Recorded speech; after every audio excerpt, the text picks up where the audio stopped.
starts now.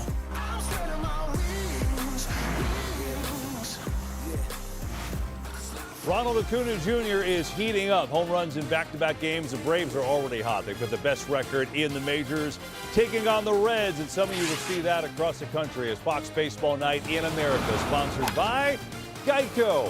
We say good evening to you and welcome. Great to see you, along with my guy, D-Train, Dontrell Willis. I'm Kevin Burkhardt. A couple big games for you across the land. We can't wait for you to watch. But, D-Train, highlights and some excitement today around the league. Why don't we show you to Baltimore? This one wild, just finished. O's were down 5-1 in the ninth inning. And then Pete Alonso going the other way. Taylor Ward scores. The O's win it. Yeah, 6-5. He's looking more comfortable over the last couple of weeks, starting to barrel up some baseballs to the opposite field. Those have had a decent week. Angels Rays, fifth inning. Mike Trout. It's back to being Mike Trout this week. Ooh, you know he loves that ball down in the zone. He's covering the fastball as well as the slider. Young man rumble. There you go, 8-3 that one in the ninth. Marlins and the Mets for the game. Bobby Valentine and Lee Mazzilli inducted in the Mets Hall of Fame. Love that pick. Mets fans wearing the Bobby V disguise. That's hilarious. Oh my gosh. Ooh. And Jared Young takes one deep. Mets putting up some offense. They beat the Fighting Fish. Sorry, Train. 6-1. Padres Nationals. Watch this. Fifth inning. Pods up 2-1. Fernando Tatis Jr. Oh, hallelujah. It's his first home run of the year. Hard to believe, but true. Yeah, he can get on a heater, though. That was a pretty swing. Get his foot down quietly. Sweet swing, head down through the baseball. That might get him going. I had to feel good, but this didn't feel good if you're a Padres fan. Luis Garcia back up the box, two-run score. The Nationals not only win, they're in the playoff race, and they've got the best offense in baseball.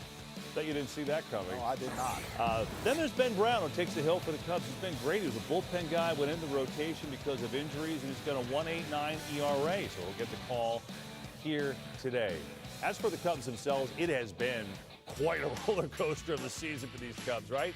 Two separate 10-game win streaks lifted them to the best record in baseball. Whee! But then, coming on back down to earth with a 10-game losing streak that was finally ended on Wednesday. It's been that kind of year. With that, why don't we send it out to Ken Rosendahl, who's standing by with Alex Bregman. Thanks, Kevin. Alex, the season is barely a third over. The Cubs have had two 10-game winning streaks and a 10-game losing streak. So America wants to know, how the heck does this happen? Well, I think obviously the 10-game winning streaks show the potential of this team, and I think the 10-game losing streak shows that when you don't execute against the best players in the world, you're going to lose games. So I feel like when this team's executing and playing good baseball, it's special. And that was illustrated by those two 10-game winning streaks. And I think the guys in here are determined to execute at a high level on a daily basis and know that if we don't, it's tough to win in this league. For yourself, new city, new team, big contract, how would you evaluate your performance so far? Oh, not great. Haven't played really well this year, but I have all the confidence in the world in being able to play well the rest of the way. And always one swing away in this game, and look forward to taking that one tonight. Alex, thanks a lot. Thanks. Kevin, back to you. Alex, always appreciate it. Ken, thank you very much. Bregman's always honest and always great. Who are the Cubs, right? I mean, you've seen good, you've seen bad. Who are they? And if you're a Cubs fan, give me a little reason to feel good about what's to come. Well, they're still elite on getting on base, and so that's why I have confidence in them. Now, the runners in scoring position, they're 14th in the National League. That has to be better because they have the bat-to-ball skills and really the lineup productivity. Hap is starting to come back around, hitting 300 over his last 7 games. And you also have Michael Busch, 10 RBIs his last 15 games. So that's important, and that's a sight. But Seiya Suzuki has 0 home runs over his last 15 ball games. He has to be that right-handed power threat to have the protection of those left-handed batters, especially in the top of that lineup. I need to see more contact. Also, PCA hitting 189 over his last 2 weeks. He's a better hitter than that, and so I'm not going to let him off the hook. He can use his legs to get on and be able to set the table. So they have to be better offensively. They're getting on base. They just have to cash in. Yeah, I mean, well, the Cardinals have been one of the best stories in the baseball, right? I mean, everyone thought they were going to be bad this year. They were rebuilding here. They're second place in the Central. Then you have the Braves, who have been, well, they've been great. Bottom line, when you look at where they stand, they're good in everything. Top 4 in all these major categories. They've had superstars across the board and guys kind of bounce back seasons for them. And right now, they've got the best record in the majors. They've played like the best team all year long. Again, they're the most wins in the majors, best record.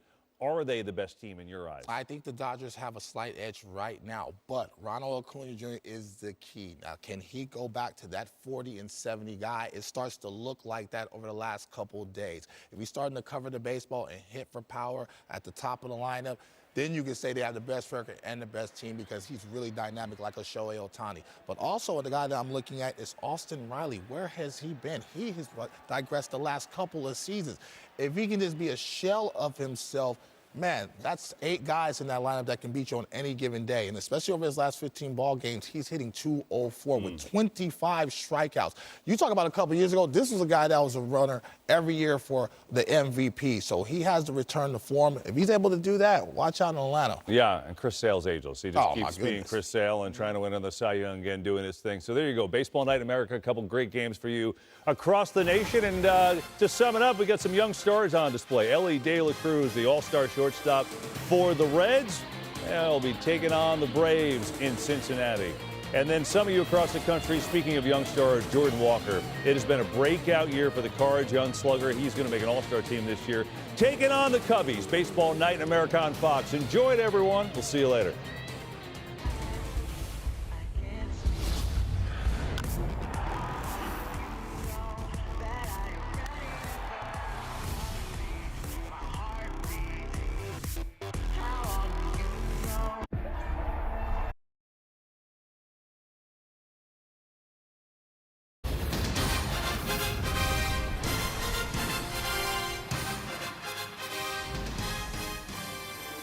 Baseball Night in America on Fox brings us to the banks of the Ohio River and Cincinnati, where the Reds host the Atlanta Braves at Great American Ballpark.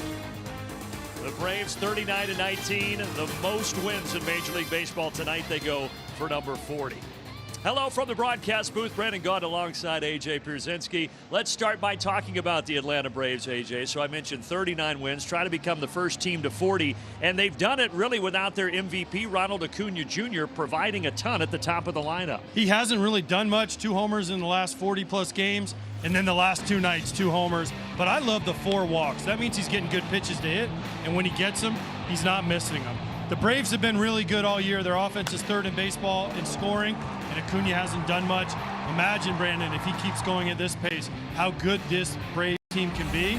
Their pitching has been good, but their offense could be even better if this guy gets going. Yeah, when he went like he did in 2023, this team was on a different level, and maybe he is turning a corner for the Atlanta Braves. On the other side, you've got the Reds over 500, just like everybody in their division is. It's a very competitive division, and they've got Ellie De La Cruz now in his 4th season in Major League Baseball, and when he's out there, it always seems like something electric happens. Oh, he's the most electrifying player in all of baseball. Switch hitter, hits for power, steals bases, and his defense has vastly improved this year too, where he's one of the best shortstops defensively in baseball. He is a superstar. People, we talked about Acuna, they know his name, but if you don't know the name Ellie De La Cruz by now, get to know him quickly. He does it all. Since his debut, you see the stolen bases, but the hitting, the power, he scores runs for this team. When he is on the field, do not take your eyes off of him because he's going to do something special.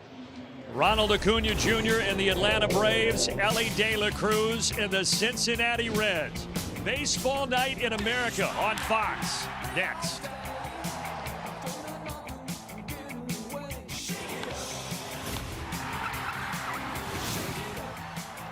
Whether you're a near perfect night for baseball at Great American Ballpark. 77 degrees, light winds, and no rain in the forecast. Blue skies overhead as we get you the lineup for the Atlanta Braves. Look at the run note at the bottom there. 188 runs scored on the road, most in baseball. 3rd overall in runs scored in Major League Baseball.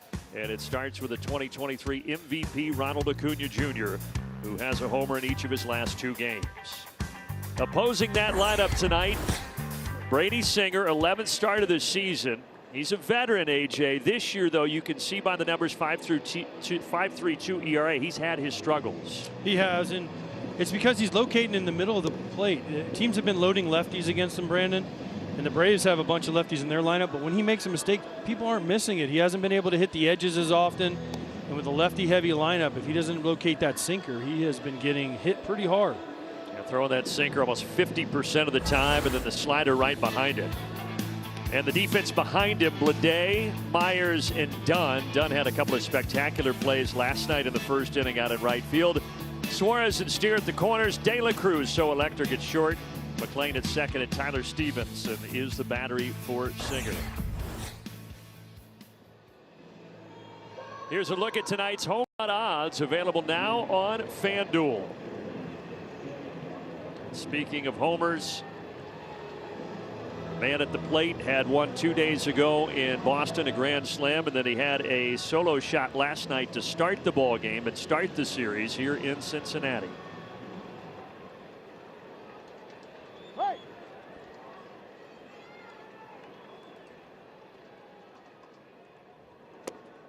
And away we go with the first pitch. There is that two-seamer that Brady Singer will rely on so much. Well, Brady Singer not only needs a two-seamer, but he needs to figure out a slider. He really needs to locate that well, especially against these righties. Mentioned it, but it's a Reds team that at 29 and 27 maybe has overachieved a little bit this year. Their pitching staff has been decimated by injuries, so they need good starts from guys like Brady Singer to try to stay above water.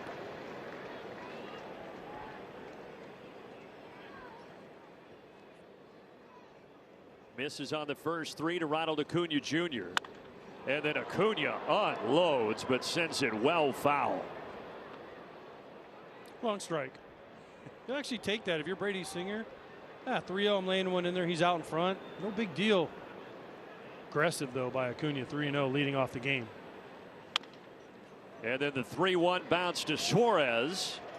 And there's one away.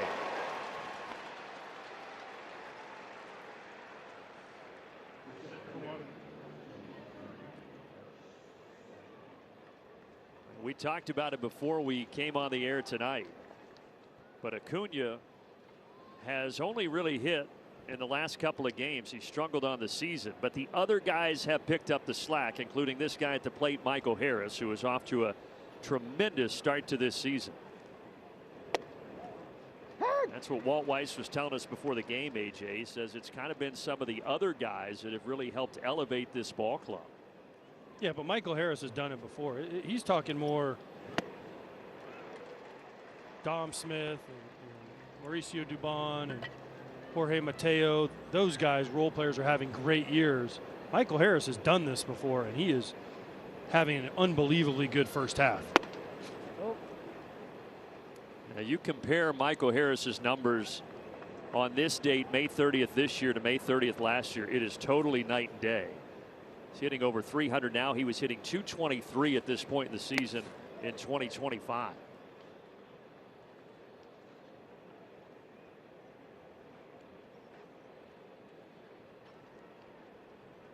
There's the comparison, and the home runs are up as well this year. Swing and a miss, though. Singer gets him on a slider, and a good start here for Brady Singer. Well, this is the slider not only to righties but also to lefties. If Brady Singer can get ahead, then you throw that slider down, because if there's so many pitches low in the zone, you have to anticipate the sinker. Makes you out front of the slider. Now he faces Matt Olson. And Singer did not start the last time out. He was scheduled to go on Sunday, but the Reds had a rain out. They opted to give him extra rest for two reasons. One, because of the struggles he's had. He also took a comebacker off his right foot on May 12th. That's been bothering him, but he is feeling better and back on the mound tonight. I asked Terry Francona, the manager of the Reds, why the extra rest, and he just said he's been beat up. He's taken a couple comebackers. He hasn't been as sharp. We're trying to get him right. He's trying to get a 1-2-3 top of the first against a pretty potent lineup, and he's done it. Sets down Acuna, Harris, and Olson in order. Cincinnati Reds have mostly been led by the 2 and 3 spots in the order, De La Cruz and then the rookie Sal Stewart. Both with 12 homers, both with 37 runs driven in to lead Terry Francona's Cincinnati Reds. And on the mound, the veteran Martin Perez at 35 this year, AJ. He's kind of having a renaissance season. He's really been tremendous for Atlanta. He has, and as someone that got to catch Martin Perez back in 2013, he's still around. He still pitches the same. He pitches to the edges. Changeup is his best pitch. Opponents are hitting around 115 off his changeup this year. It is a lot of, we used to call it slop, but it is soft and it is on the corners. A 15th big league season now, 9 of those with Texas. And he's dealing to Blake Dunn, who was not going to lead off tonight. They had Dane Myers in the lineup, but Dane Myers was a late scratch with an illness, so Dunn is in the top spot. One thing Martin Perez has always been able to do is locate a fastball into righties. If he gets the fastball into righties, both four seam and two seam, he'll throw a little cutter off that back foot slider, and that just makes his changeup that much more effective if he gets the righties sped up.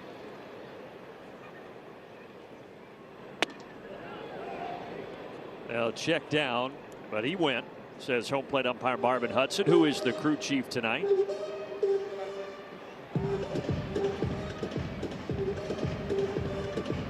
I gotta say, Brandon, those are the reddest uniforms I've ever seen. It reminds me when the NFL did the color rush uniforms. Yes. And you would have the monochrome look out there. And I can't remember who was playing. It was the Bills and the Jets. And it was all green and all red. Looked like a Christmas card. And that's reminds me of those Bills uniforms. Very bright. Can't miss them. Last night they had on the all black uniform. So switching it around tonight. 3-2.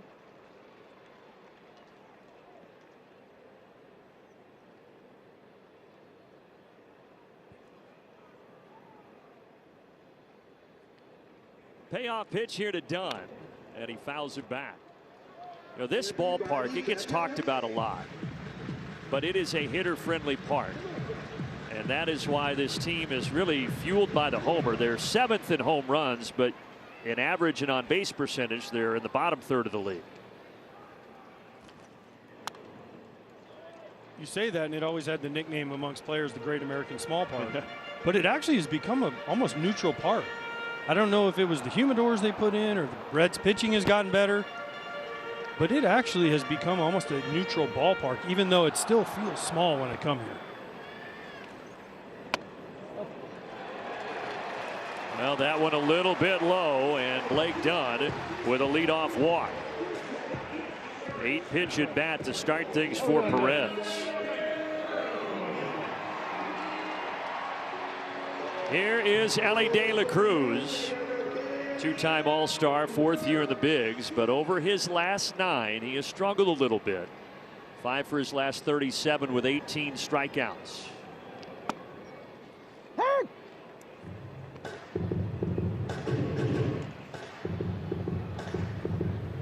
Well, he'll strike out.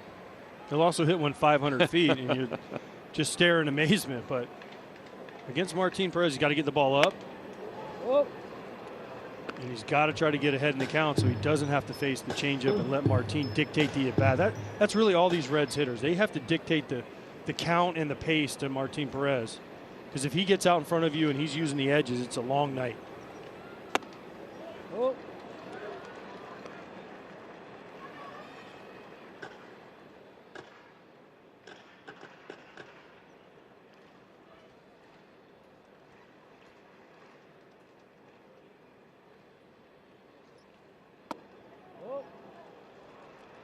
he walked Dunn, and now Perez falling behind De La Cruz here. 3 balls, 1 strike. That ERA for Perez that we showed you, 2.70, that is the lowest in his career. Now, obviously, it's not over a full season, but he's been locked in, and he gets that one by De La Cruz for a full count.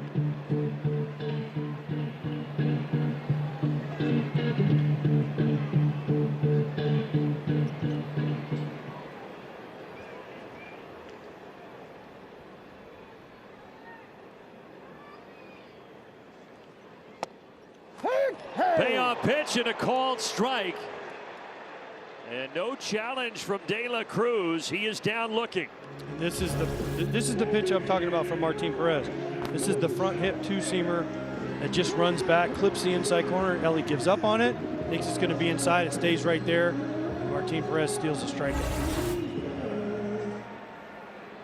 There is Terry Francona, second year with the Reds, 25th year overall as a big league manager. He's got his club 2 games over 500 right now. Ozzie Albies will take this, a 4-3 double play off the bat of the rookie Stewart. And we are scoreless through an inning on Cincinnati. Tonight's telecast is sponsored by Progressive Insurance, a grand slam for your budget. A look back early August of last year. Speedway Classic held at Bristol Motor Speedway in Tennessee set the regular season attendance record. And that man, Eli White, 2 home runs to be the MVP of the ball game. That's the last time these two teams met until yesterday when the Braves won game 1 of this series 8-3. Ozzie Albies slaps it down the left field line. It stays fair. And it's going to be a ground rule double to start the second inning.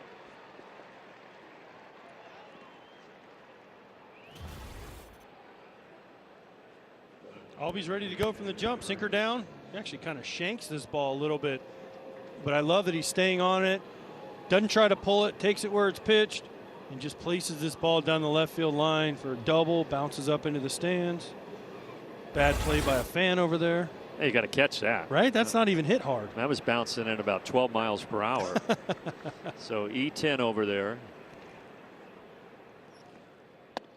Now here's Dom Smith. He's one of those guys that Walt Weiss was talking to AJ and I about, kind of unsung heroes, if you will. Look at that average.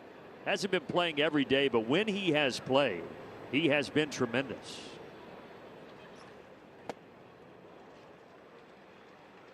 Who can forget? First game on Fox this year on Saturday baseball. Walk-off grand slam against the Kansas City Royals. One of the cooler moments to witness. Walk-off grand slam. Those don't happen that often. Yeah, that was back on March 28th. Taps this towards first. It will stay fair.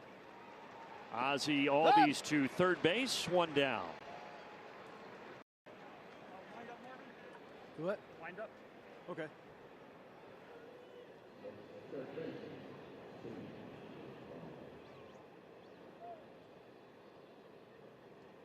Another guy who has stepped in and filled a big role for Atlanta, Mauricio Dubon. They have moved him all over, left field, center field, short. Tonight he's playing third, and he'll try to drive in his 30th run of the season as the Reds bring the infield in.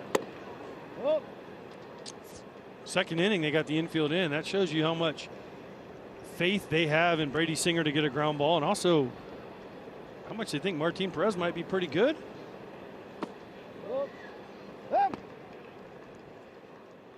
Early in the game, you let the infield stay back. It's only 1 run. You don't want to lead it possibly into a bigger inning. But I think Terry Francona and his coaching staff believes Brady Singer, being a ground ball guy, can get the ground ball from Dubon right here. Bouncing away from Stevenson. Albies stays put. And 3-0 here to Dubon. 2-0 slider. Stevenson goes out there and blocks it, knocks it down.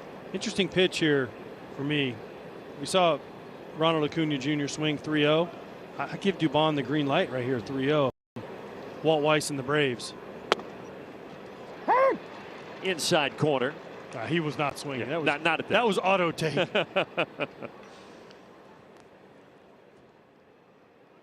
3-1 for Dubon, who had the off day yesterday. Called strike on the corner. Dubon was ready to drop the bat and head to first.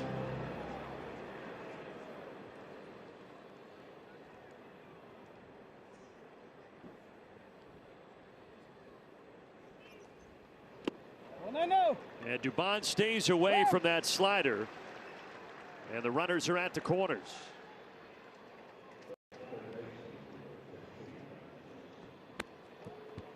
All right, Mike, how you doing?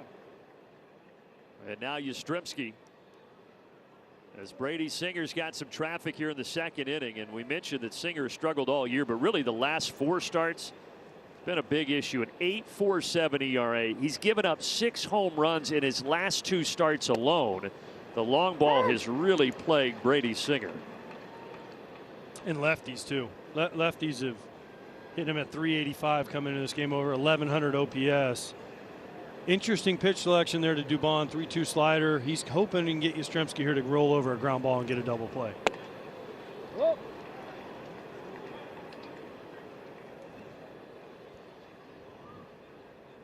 Yastrzemski, another one of those guys who signed with the Braves back in December on a 2-year deal. And then they lost Jurickson Profar to a PED suspension, and he has become a really big part of this lineup.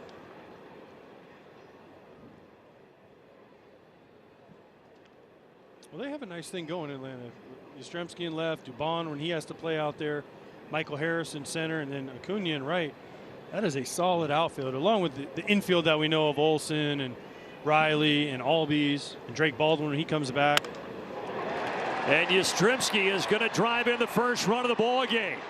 Dubon will also head for third, and he's in there safely. Atlanta 1-0.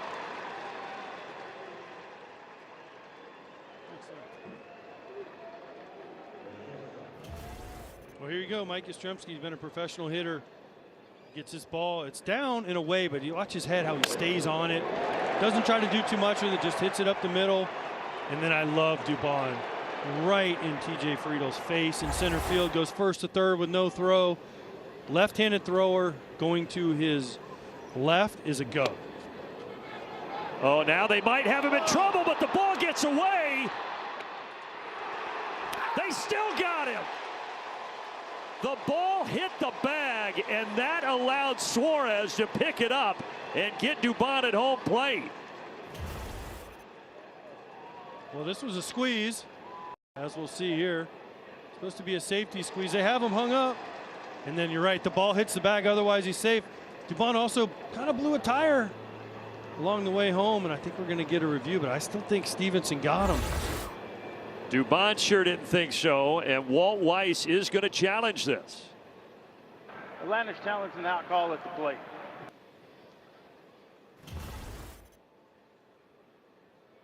Well, if the ball doesn't hit the base, he's safe easily. He also kind of tripped a little bit. Does he tag him right here is the question. He whiffs him. He's out. I think he got him on the jersey.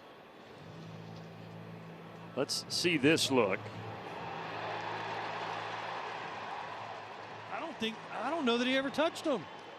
We say this a lot, AJ. It's just a question of, can you have enough evidence here to overturn that call? I don't know. I know that in New York they can sync them together a little more than we can here. But if almost needed to be a shot right down the third base line towards home plate. I don't know that he ever touched him. I thought he did for the first angle, but I'm with you. That second look, it appears that Dubon, with that incredible swing move, may have avoided the tag by Stevenson. This angle, the angle from home plate is the one for me that shows that he's safe. Or the one, sorry, from center field. There's an angle from center field they show in here on the big screen. That looks like he never touches him. This is the one right here. Watch. Where does he touch him? Nothing, nothing, nothing. He hasn't touched him. He still hasn't touched him. I think he's safe. What if he's safe? That is one of the best slides you will ever see.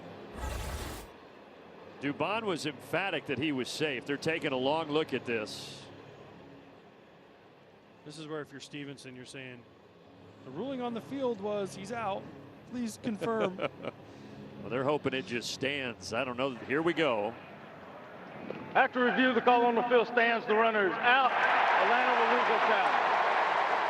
Yeah, that basically means they didn't have enough evidence either way.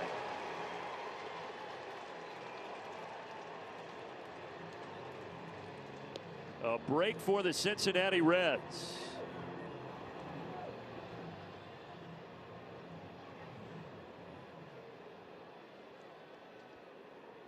Now you do have Yastrzemski, who moved to second on the play, but 2 down with Mateo at the plate.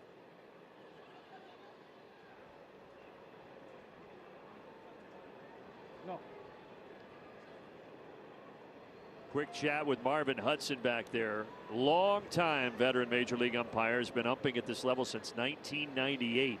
Marvin Hudson.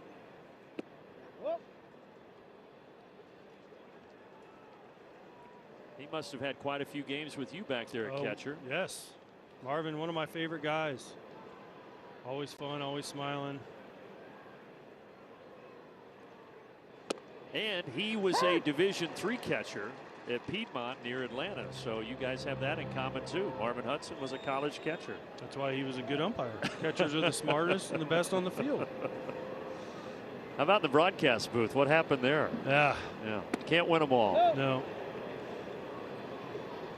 Catchers only have 5 tools. Brandon, they can't have all 6. 2 balls, 2 strikes with 2 outs here in inning number 2.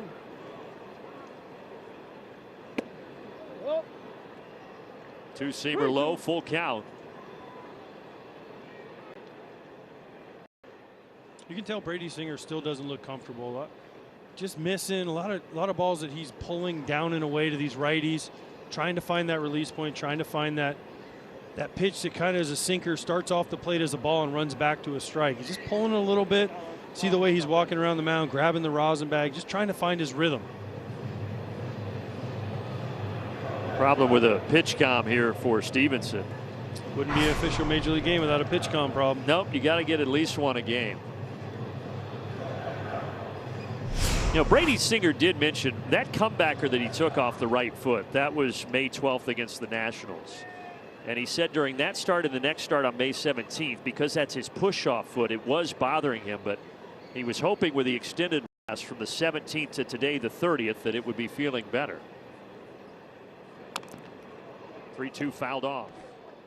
Well, he's also been better on 5+ days rest. So that's also something they were looking at. On normal days rest, he has an 8.2 ERA. 5 or more days, he's in the 4s. So that's also something. They're trying to figure out a way to get this guy going. They made a trade for him. He was solid for him last year. They need Brady Singer. Mateo liner, but there's De La Cruz.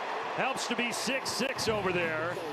And the Braves only get 1. That one was $4.99. Always freshly made, always available every single day.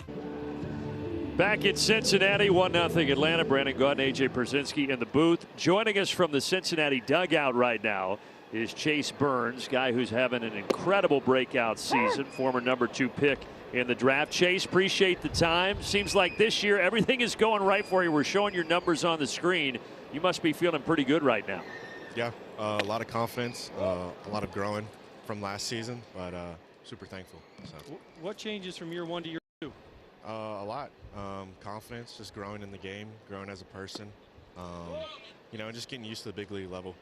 You know, I came up pretty fast, so I think just knowing that you're playing with the best of the best, and once you get a little bit of confidence and a lot of growth and get comfortable, and the rest goes from there. Your buddy Andrew Abbott is throwing some seeds at you now. You know why this is, don't you? Yeah, I got him back. Well, I got him the first time, so I think he's getting me back right now. So now you're just going to sit there and wear this the entire time? Yeah. Just try not to let it faze me, basically. Hey, I'm wondering, you're from Gallatin, Tennessee, correct? Yes, sir. So that is 4 hours from Atlanta. That's 4 hours from Cincinnati. Did you have an allegiance to any team as a kid? Funny enough, I was actually I went to a lot of Cardinals games growing up, so neither teams. But yeah, a lot of my friends were Braves fans. Wait, why the Cardinals? I have no clue. My dad, I guess. Your dad's a Cardinals fan? He was. Was his favorite player A.J. Pierzynski? I think so. It's a heck of a 3 months I had there, Chase. Don't worry.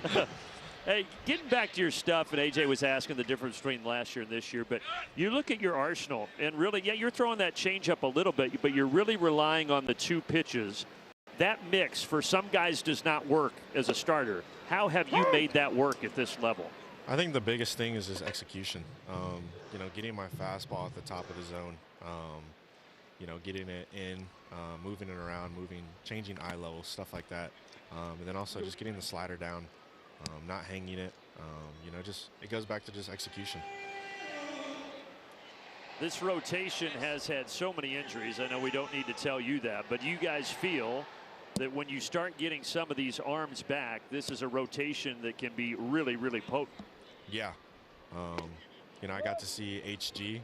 I'm glad that, you know, everything's moving in the right process. So I'm really excited for him. And yeah, that's just something that we talk about, and you could feel it, you know, when he comes back, and, you know, we keep doing the things that we're doing, we could be dangerous.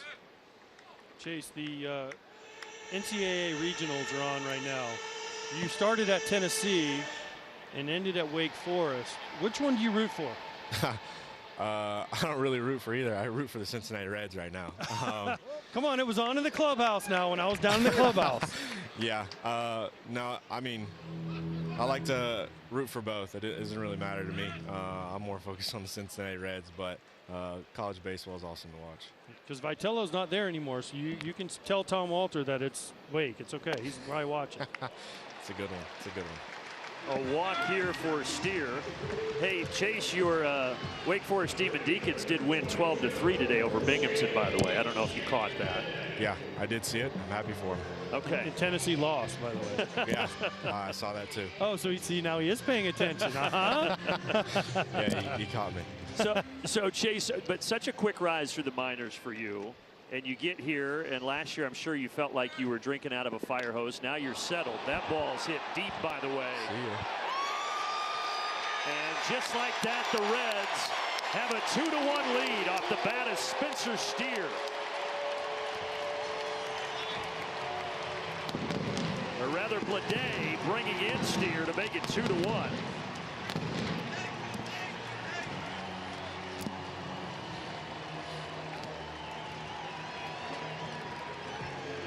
Chase, what a pickup Blade has been. A guy that started the year in AAA's. He got 9 homers now for you guys.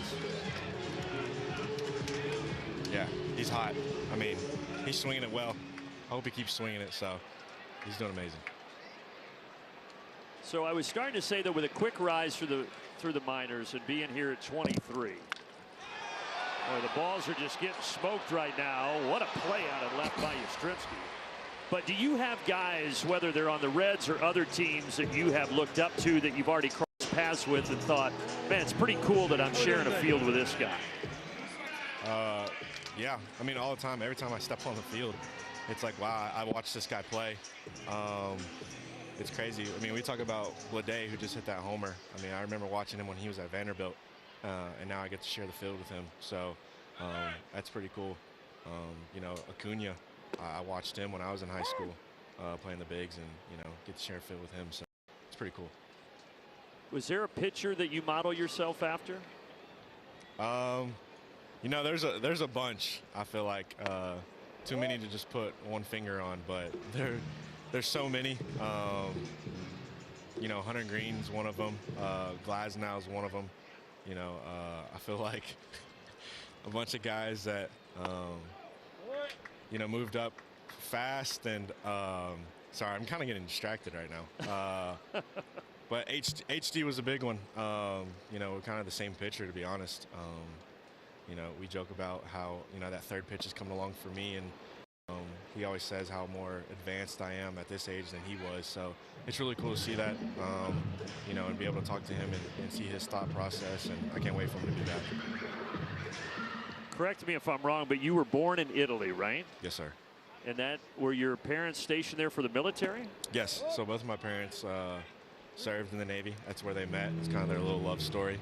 My dad served 10 years in the Navy, and my mom served 3. My sister was actually born in Yokosuka, Japan, which is pretty cool. Wow. And so how old were you when you came to the States? Maybe not even 1.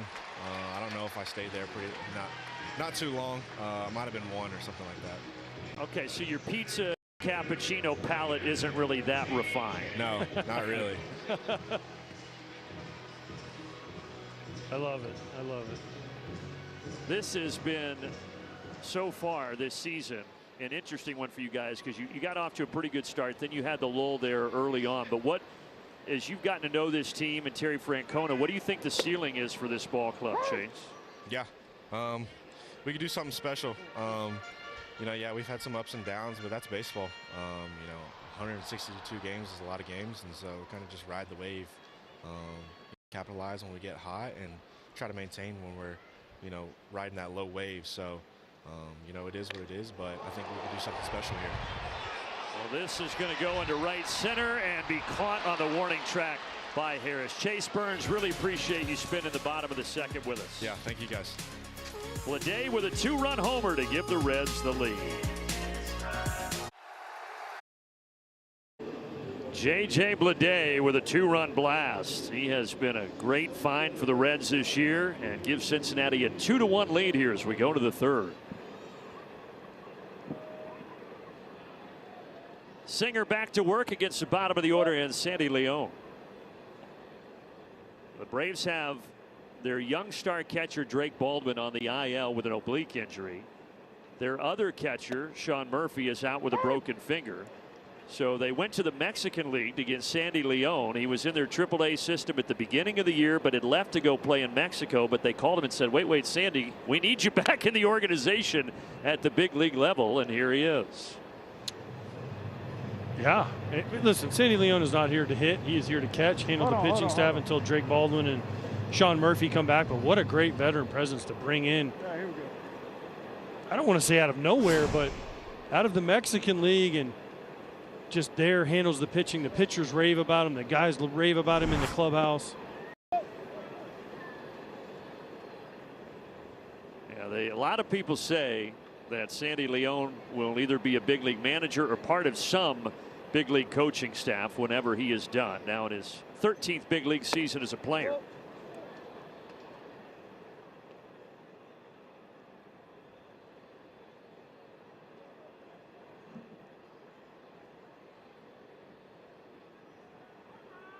Brady Singer deals a 3-2 that Leon flies towards Friedel for the first out.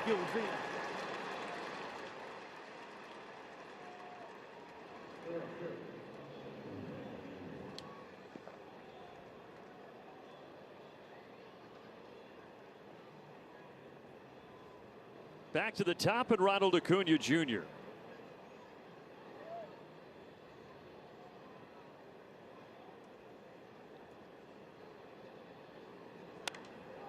And Ronald Acuna Jr. puts it in the air deep to right. 3 homers in 3 games as Acuna Jr. continues to heat up, and he's tied this game at 2.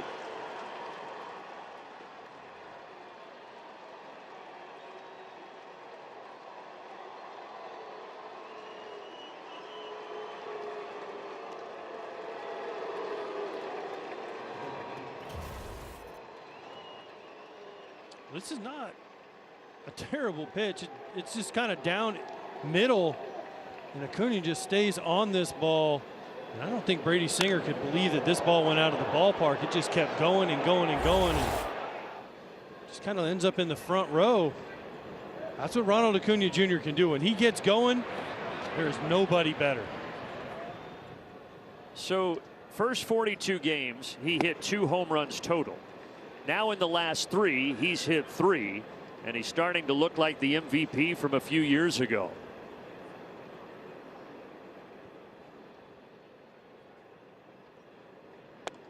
And if he gets going, as we said at the top of the broadcast, and makes this lineup even more potent, it could be scary. Well, if he's going, the Braves go. Even to a different level than where they are right now. He just puts so much pressure at the top of the order on any pitcher. You're constantly checking the lineup. When's Acuna going to be up? When's Acuna going to be up? You know he's leading off the game, so you got to make a good pitch to start the game, because he'll jump you on the first pitch. But he's going to get 5 at bats a night, and if he's hot, it is scary thinking about those 5 at bats. And already with a team that is 39-19 and trying to become the first team in baseball to reach 40 wins here tonight.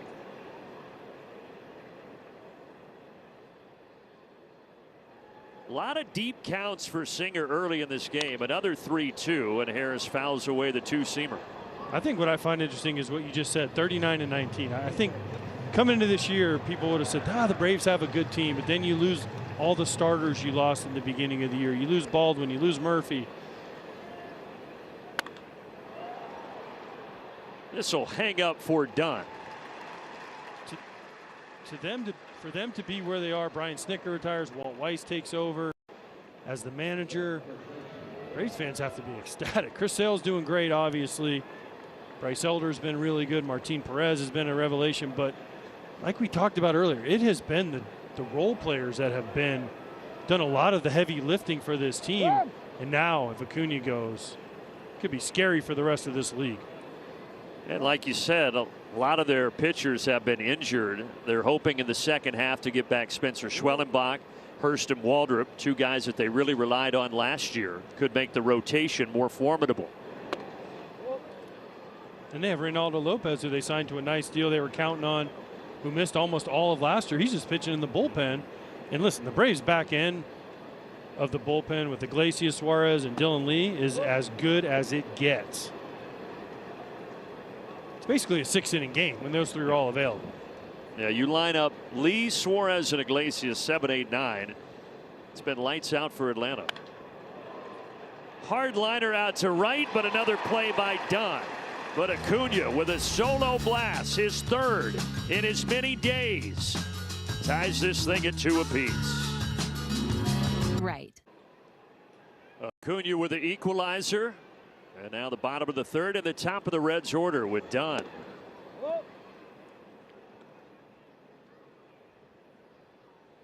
Dunn had a couple of highlight reel plays in the first inning yesterday. He robbed Michael Harris of a homer. Then he threw out Matt Olson trying to stretch a single into a double. And he's also been moved into the top spot of the order here for Terry Francona over the last week, as Terry Francona looks for some consistency from the #1 spot in the order. But Dunn is going to bounce out to Dubon.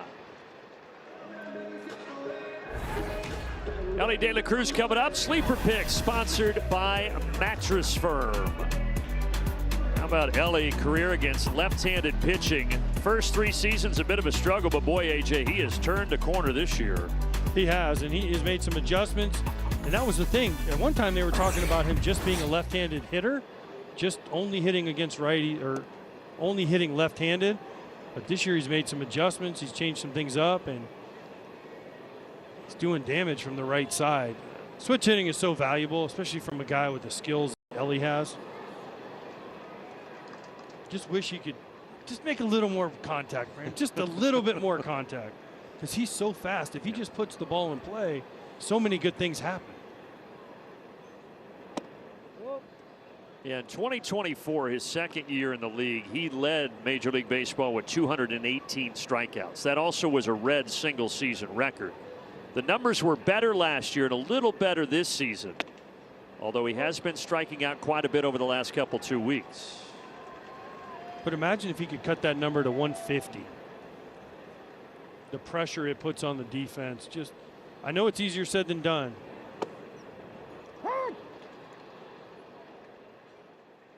And it's usually harder, correct me if I'm wrong, AJ, for those guys that are taller with longer levers sometimes to get to some of those pitches. Yes, but also Ellie is aggressive, and he swings outside the strike zone a lot. Well, he reaches for that, slaps it down the first baseline, and boy, can he run. And Acuna has trouble picking it up. And De La Cruz is going to get to third with ease.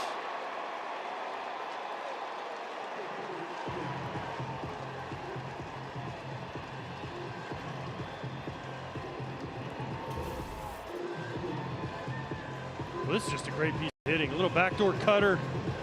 Hey, put in play. See what happens. And once this ball went down the right field corner, there was no doubt it was going to be a triple. The only thing is when it gets by Acuna right there, was it going to be an inside the marker? And Willie Harris, the third base coach, was telling him, up, check the ball. Ellie slid in, wasn't able to score, but again, one of the most electrifying people on a baseball field, can do so many things.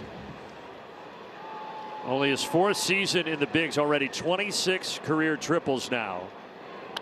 Braves bring the infield in. Sal Stewart fouls off the curveball.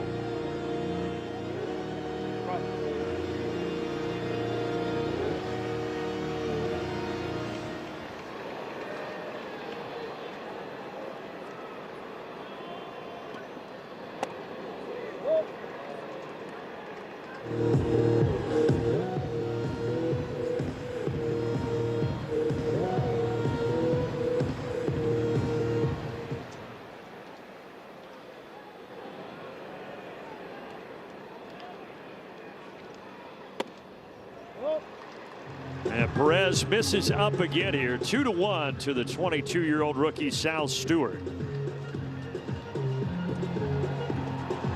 I just think if you're Martin Perez, you don't give in. You're a veteran pitcher.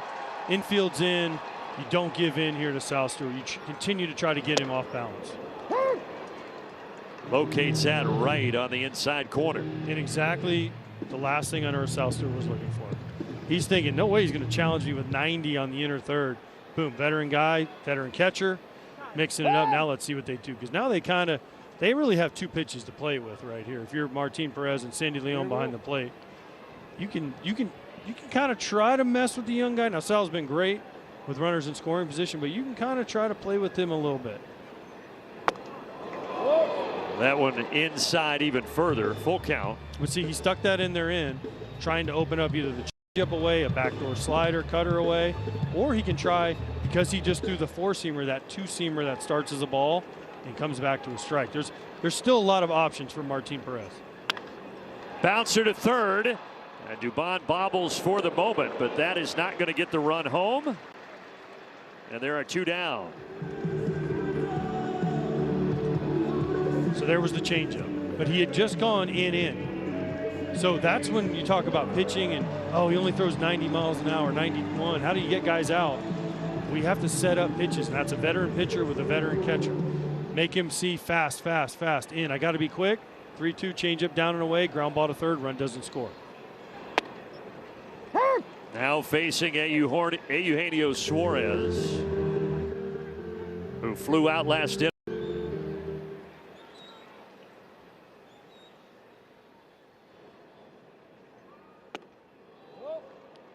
Suarez had that first stint with Cincinnati from 2015 to 2021, where he was a fan favorite here. Reds traded him away, but now they got him back 4 years later. A called strike, so now Perez with a chance to get out of this. See, I'm watching Suarez's at bat right here. He's looking off speed. He's taking fastballs, and he's not even attempting to swing at him. This is kind of what you try to look for as a pitcher and a catcher. See, change up right there. He was more on time for that one. The thing for him is, as Martin Perez, you watch the hitters. You watch how they react to certain pitches, and that should tell you what to throw next. It's not always a scouting report. It is what you see live, and that's what the great ones are able to do, is diagnose what the hitters are doing against them. It's quick pitched him there. That is 8 full counts for Martin Perez. All right, you're the catcher here. What do you like? 3-2. I'm running a heater in on him. You see his takes on balls away, changeups. I'm running that two-seamer in, and it's either a ball or it's perfectly placed on the inside. And he strikes him out with a two-seamer. Gets out of the jam after the De La Cruz triple. Take home a piece of the game. Bid on game used jerseys, baseballs, bases, and more at auctions.mlb.com. Not on there, but also popular. A.J. Pierzynski game worn ties going on eBay right now for right around 75 cents. That might be a little much. I was impressed, by the way, before the game. The spread we had up here, we had great ballpark food. We had double burgers. We had the ice cream and a helmet. And I found very quickly that that is a thing that this booth does. And I'm proud of you for kind of leading the charge there. Yes, Jennifer, our technical director, ops person that's here, she always takes care of us with the food. And the best part is Fida eats it all. So we have to order 4. You and I get 1. Svita gets 2 per person. Statistician Ed Svita, globetrotter, and food connoisseur. You know who doesn't do that for Svita? Joe Buck. Joe Buck, yeah. Tell Joe, Ed, to take a lesson from us here. Bouncer to first off the bat of Oz. And Steer will do it himself.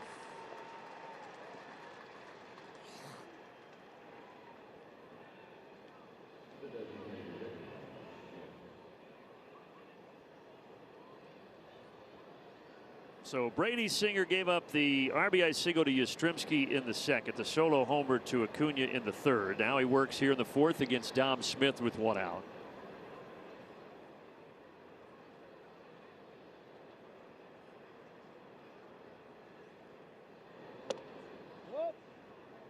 First 5 seasons for Singer with the Royals. Had a couple of really good years. Came over in the trade for his former Florida teammate Jonathan India. And now in his 2nd year here in Cincinnati. And it has been, as we've documented, a bit of a struggle as he tries to find the balance beam here in 2026.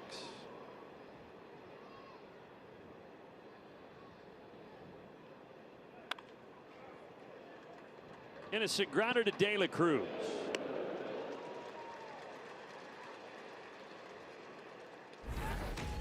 Well, with Dubon coming up, let's take a look at our Good Hands play sponsored by Allstate. This was a really close one.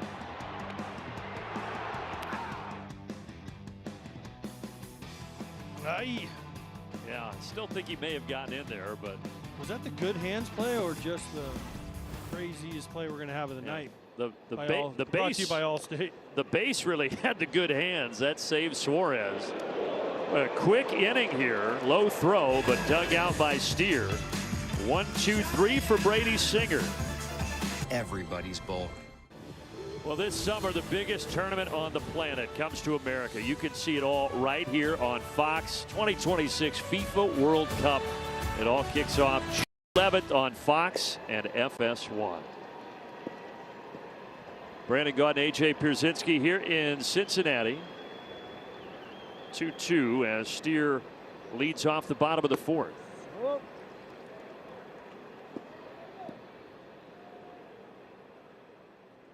It is Spencer Steer's bobblehead night here at the ballpark, presented by Skyline Chili, the local favorite. And he's going to reach as he's able to get it by Mateo to start the home half of the 4th. Time for our high speed, sponsored by AT&T. AJ mentioned he had caught Martin Perez. He also has hit off of Martin Perez. Watch these bullets. Boom. That's exit velocity, high speed of 68. And this one was 62 with a shattered bat. Hit it so hard the shortstop Elvis Andrews was scared to pick it up. That's an infield single without a throw. That's blazing speed. That's what that is. You know, Martin Perez, I saw him before the game. I'm so happy he's still pitching, but just a great teammate. And when he came up with the Rangers, you know, he got in 2013, the year I was with the Rangers, he got to pitch game 163 against David Price in his rookie year. We lost that game, but he pitched decently, gave up some runs in the first, but did all right. Think about that. You're a rookie and you get thrown into a game 163, win or go home. Against David Price. Put a little hair on your chest early in your career. But he handled it well. He's still here. Yeah, he went on to have a couple good career years in Texas. Helped him win the 2023 World Series. Was an All-Star in 2022.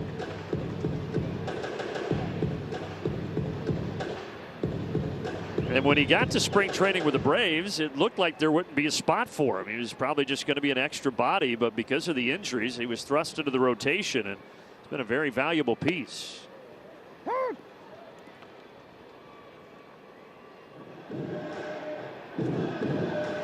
Well, what did Weiss say? We hadn't treated him totally fairly. Oh, Martin, you might start, but you got to go to the bullpen. You might throw 3 or 4 innings, then you might start from 5 days after that. Blade sharply to second. So after hitting a 2-run homer in the 2nd inning, here Blade bounces into a double play in the 4th.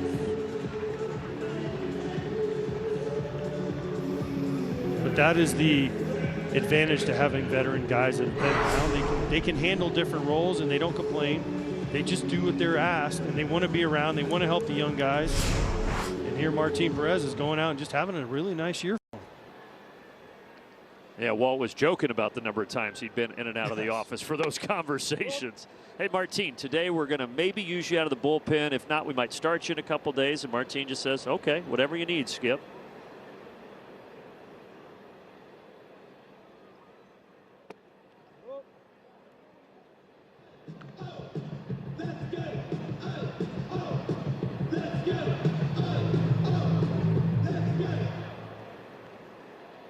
Tyler Stevenson grew up a Braves fan down in the Atlanta area, but now facing them like he has many times in his long career with the Cincinnati Reds.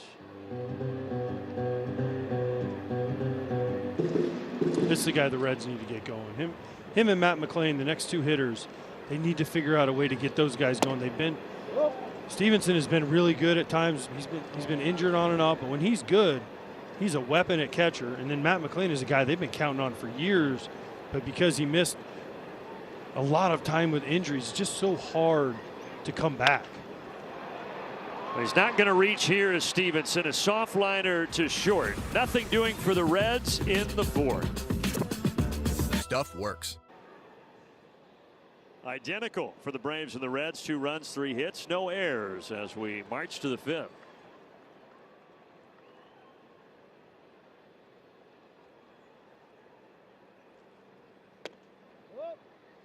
When we had Chase Burns on earlier, we were talking to him about their rotation issues. And it really has been a struggle injury-wise. It was supposed to be the Reds' biggest strength, but they have had Hunter Green, Rhett Lauder, Nick Lodolo, Brandon Williamson all deal with injuries, and they're trying to get all those guys back to health. When they do, as we said earlier, this should be a pretty solid rotation. But right now they're just kind of hanging on, trying to get through this tough portion of the schedule. Well, and they lost Pierce Johnson in the bullpen. They've lost Ashcraft in the bullpen. They lost Pagan in the bullpen, who was their closer. They've had and listen, the Braves aren't going to feel sorry for him because the Braves are right there with him with the injuries.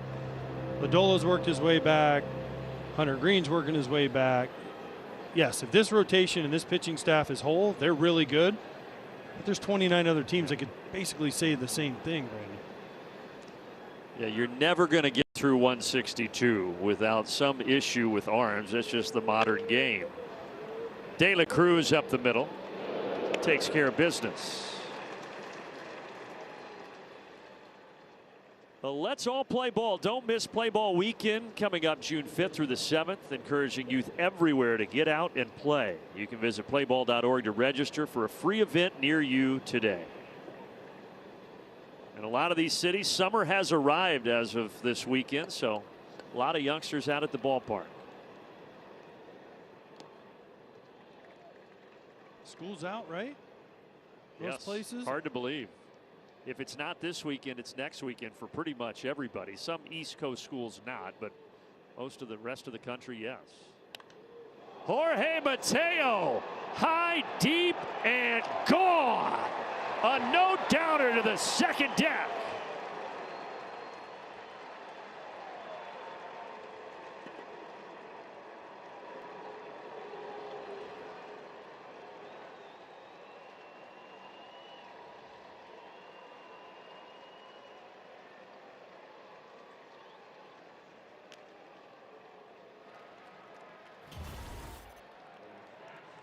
Wow, a little hanging slider. That is a miss on a slider. Mateo crushes it. He knows it.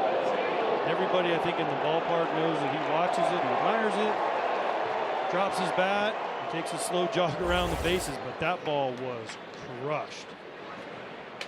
A celebration with the double tomahawks over there. Yeah, that was the definition of a no-doubter right there. Nobody moved.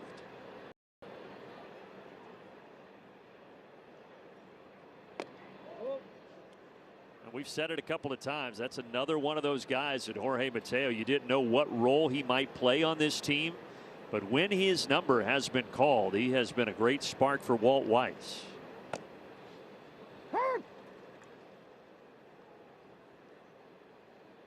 Well, and this is the thing about Brady Singer. He's given up a lot of home runs this year. I think he's second in baseball behind maybe Jameson Taillon in giving up home runs. Just when he makes a mistake, guys are not missing it for whatever reason. As a pitcher and as a hitter, you get mistakes or you make a mistake, and sometimes the guys will foul them off or guys will pull them foul or they'll miss them. Right now, Brady Singer's making a mistake, and they are not missing it. Yeah, AJ, for Singer, it is now 8 home runs given up over his last 12 innings. It's hard to win like that, even if they are solo homers. Fouled out of play here by Leon. Still 3-2. And that's the one thing Terry Francona talked when we talked to him earlier. When I asked him about Brady Singer, he said they're just not missing his mistakes. He's making mistakes like every other pitcher does, but for some reason they're not missing him. They got to figure that out. He does bounce back. And he freezes Sandy Leon for out number 2. Let's go above and beyond, sponsored by Jersey Mike's. Speaking of homers, Acuna back in the 3rd. And that's one of the ones that, again, the double tomahawks. Mateo and Acuna both have now homered, but I don't think Brady Singer thought that one was going out. Well, those are the ones to right field when it gets up in the air and kind of carries out. You feel like this really earns its name, the Great American Small Park. Yes. And if you want to know about the small park, ask one of our colleagues, Adam Wainwright, how much he loved pitching here. Well, what was it like as a catcher in this ballpark then, AJ? You tried to give up the least amount of home runs as possible, which wasn't saying much, but you just didn't want to give up the walks before the home runs. Walks or hits. You wanted them to be solo shots. You could survive with that because you were hopeful that your team could also hit home runs. But like I said, it's changed a little bit. It's become more pitching neutral, which winds have shifted. The river's higher or lower, I don't know, but it has become a better place to pitch. The Reds pitching has also gotten better. The wind is blowing a little bit out to right tonight. It's not a heavy breeze, but at times it's about 10 to 15 miles per hour.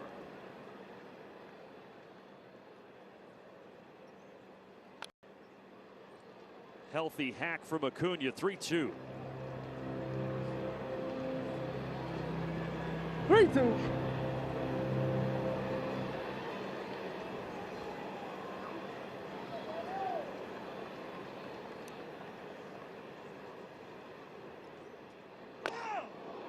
Inside, almost hit him. Either way, it's ball 4.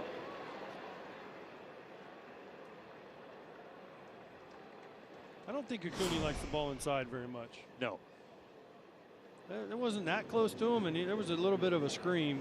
Like he was going to hurt, but he doesn't like the ball coming in on him very much. Well, he's one of those guys. He's going to get pitched inside. You have to. You have to. You saw him go deep to right field. You got to show him something in. He takes off for second base. And he's in there with a stolen bag.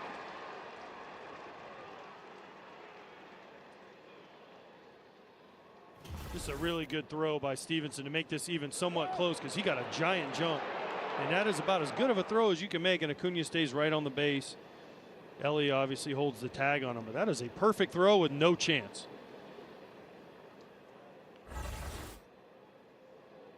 So insurance run in scoring position and a hot hitter in Michael Harris. 2-0 count. A lot of those stolen bases came back during that MVP season in 2023. In between then and now, a second torn ACL for Acuna, but he's been running more this year, and he's running right now to third base, and you can add another stolen base to his ledger.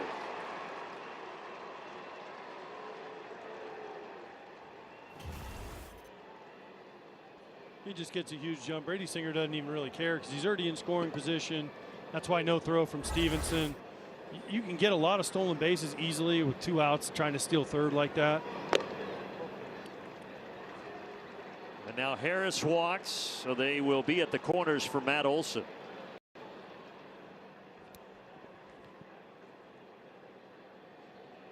And now you got another chance for a stolen base here with Harris on first, Acuna on third.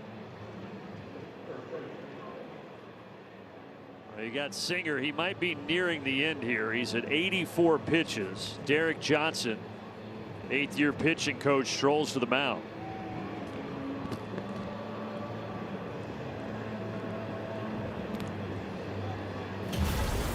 This is great, Brandon. In case you got anyone missed this, but Stevenson, he doesn't really do anything. He kind of pump fakes and he thinks, all right, well, I'm gonna look. But Suarez really gets Acuna right here. Suarez totally got him. Just put his glove up. Acuna saw it out of the corner of his eye. Now they're having a nice moment down there. A couple of guys who were teammates. Team Venezuela winning the World Baseball Classic. Suarez and Acuna know each other very well. That was great, though. Great get by our camera crew, production staff. But yeah, that was all Suarez. Stevenson didn't even pump fake Acuna. He just scared him.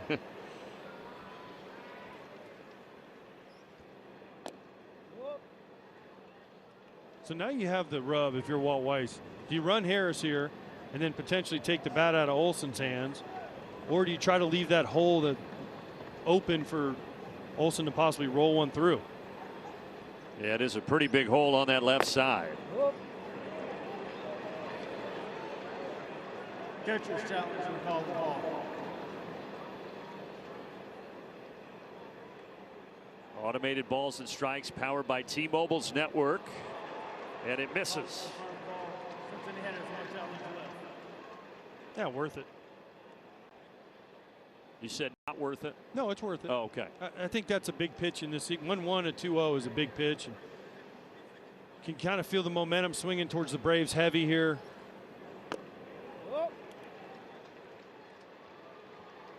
I think there are some challenges that are more worth it than others. And that one right there, you're trying to steal one maybe. Because now you're 3-0. And he walks him on 4 pitches. They've got TJ Antone warming in the pen. We'll see what Terry Francona does here. You've got Ozzie Albies coming to the plate. I would think they're going to give him one more batter. Knowing Terry Francona, he really, really needs some length out of his starting pitchers. He'd love Singer to get through 5 at least. So he's really looking for him to get Albies out here and save some at bullets for this Cincinnati Reds pen. Singer has walked them loaded. He walked Acuna, Harris, and then Olson to load the bases.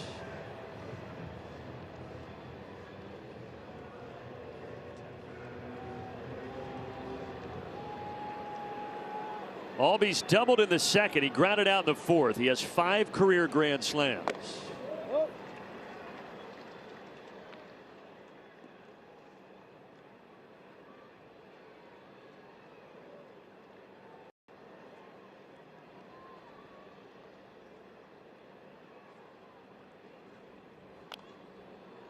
Fouled back, 2-seamer, 1-2.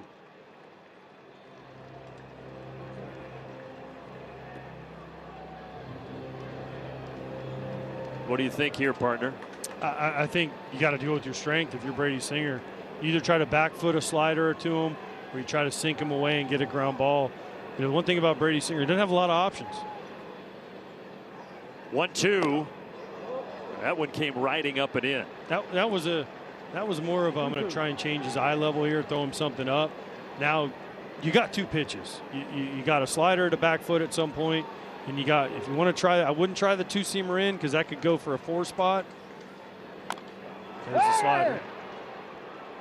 And Ozzie got a piece of himself on that foul ball.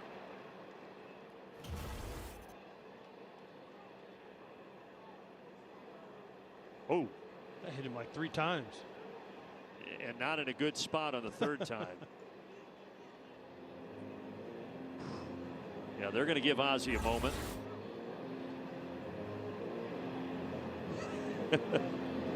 Oh, you'd love to hear this conversation with athletic trainer George Poulos. As someone that has been hit in that area a few times as a former catcher, the trainer can't say anything to you that's going to make you feel better, other than just giving you a breather. Rub some dirt on it, Ozzie. The trainers used to come out when you get hit in that area and rub your back. Anything to try to make you feel a little bit Jump better. Up and down. What for what?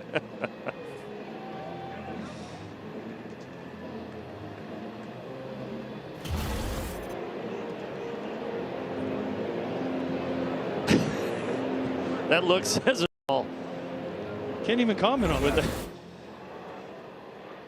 2 balls, 2 strikes, and hopefully Ozzie still has a pair left. 2 down here as well. Shallow into left center. And coming on to make the catch, Blade, and Singer does get out of it, but Mateo sends it to the 2nd deck to make it 3-2 Atlanta.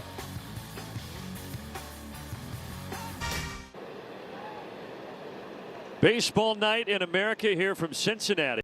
Atlanta with a 3-2 lead. Perez still out there dealing to Matt McClain. 94 pitches. I think that's the end for Brady Singer. Out to center here. Harris will take it.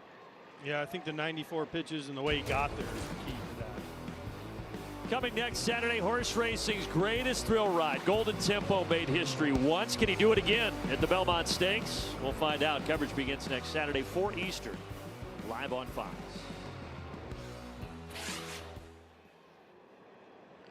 But I'll say this for Singer, for how much he's been struggling to get out of that without any more damage done, a feather in his cap. Well, they would have loved to have gotten 6 out of him. Sure. At 5, he got out of it. And, you know, the 3 walks, the Acuna walk, sure, but he was pitching very carefully.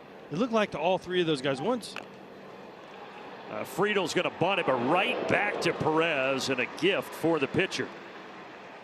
Once Acuna stole second in that inning, it changed the whole at bat to Harris. He kind of pitched around him.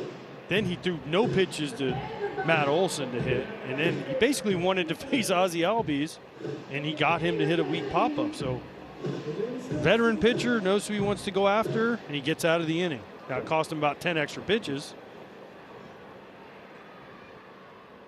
But he got through it. Now a veteran pitcher on the other side, Martin Perez, trying to get a 1-2-3 fifth under his belt.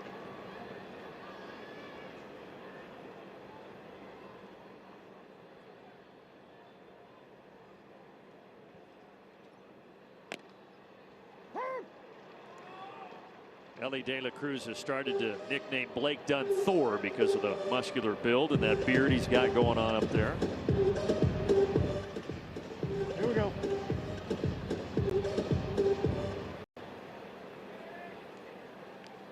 I see it. Well, he thought about going after that. 1-2. Thor from the early movies, not the one-eyed Thor that happens later, though, Brandon. Well, if you want me to be honest with you, AJ, I don't know a whole lot about Thor, other than he's got a muscular build and a beard. And this version of Thor is looking for extra bases. He's going to get into second easily. 2-out stand-up double.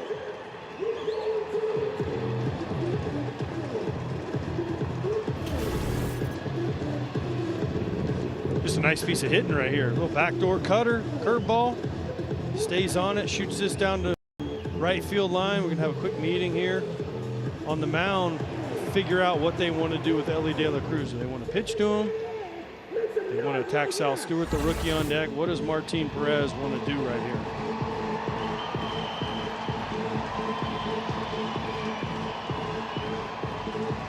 There's also some action down in that Braves bullpen as Tyler Kinley is starting to throw.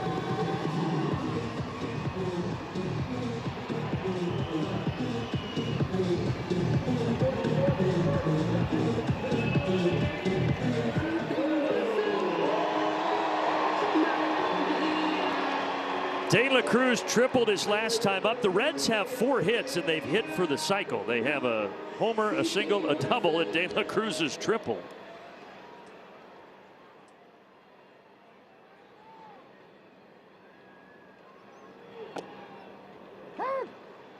Got the call at the knees with a changeup. Well, let's see how he attacks him here. First pitch, slide step changeup, trying to get him out in front. Takes it for a strike.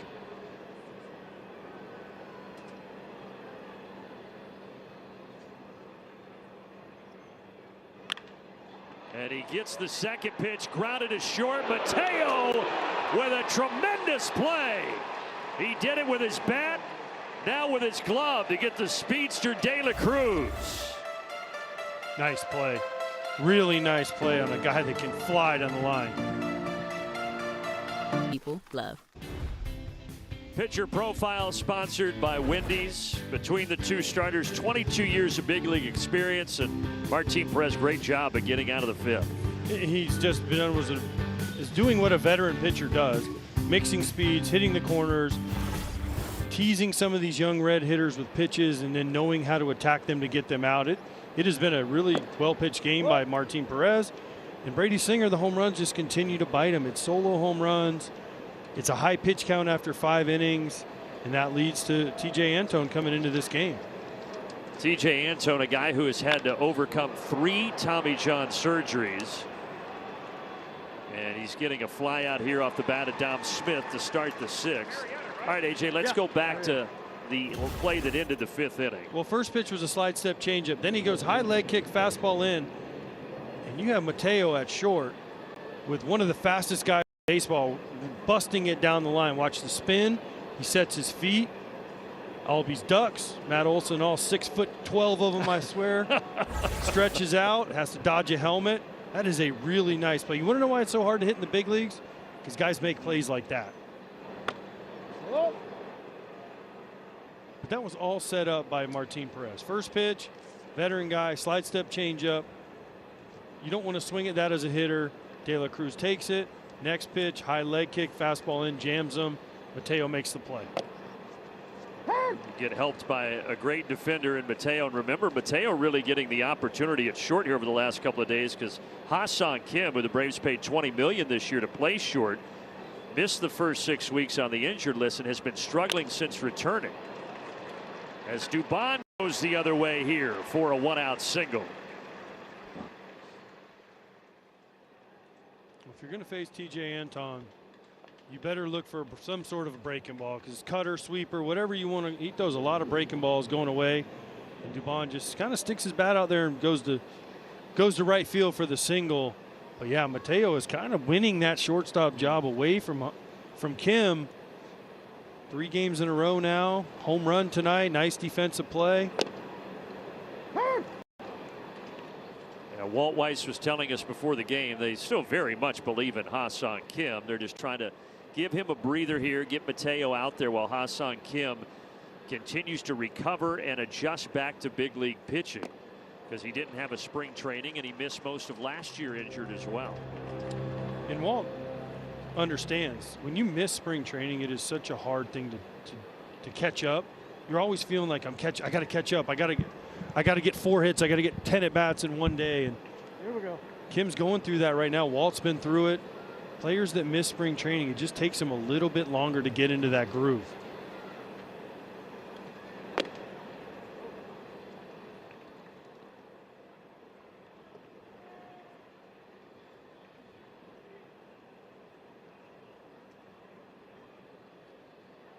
Yastrzemski drove in the first run of the game. RBI single back in the second.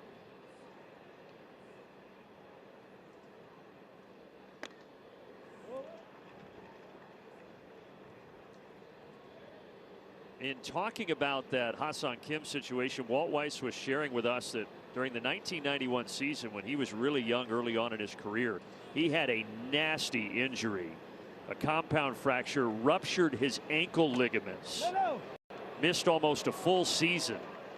And he talked about the adjustment trying to come back from that. So he said he called Ha-Seong Kim into his office and said, hey, listen, I've been through this.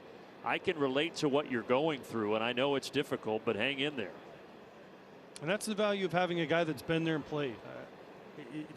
There's no way to be able to put a price on a guy that's played and been through an injury like that, and missed time, and explain to a guy, hey, I understand, I got your back. What a tremendous job Walt Weiss has done here in his first year after being the bench coach the last 8 years under Brian Snitker, but now his first year as the main man in that big chair. And he's hoping for more production here from his shortstop, Jorge Mateo.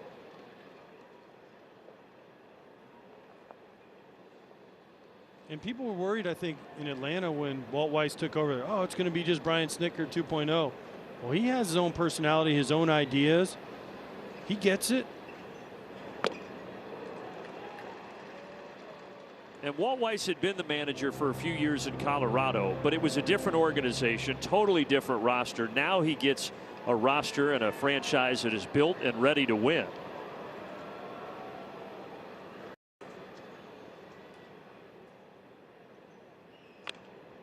And Mateo fouls off the 0-2 four-seam fastball.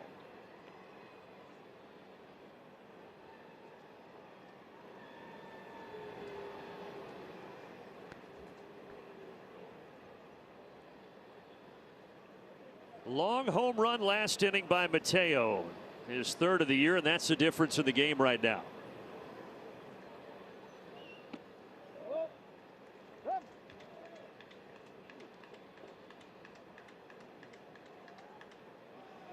is what the Braves offense does to you, though. Just grinds at bats. They always seem there's a threat, 1-9 to hit a home run. You're always looking at the lineup. When is Acuna, Olsen, Harris coming up?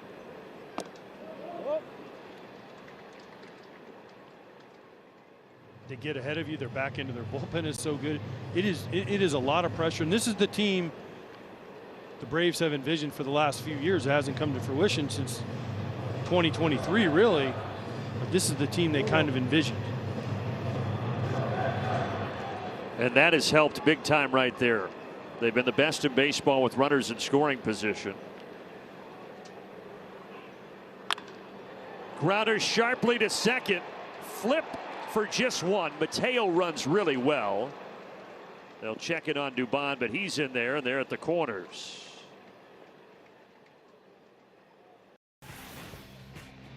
But the Braves, yeah, it has been a great start to the year. 19 come from behind wins, and then to be 22-9 on the road is absolutely ridiculous.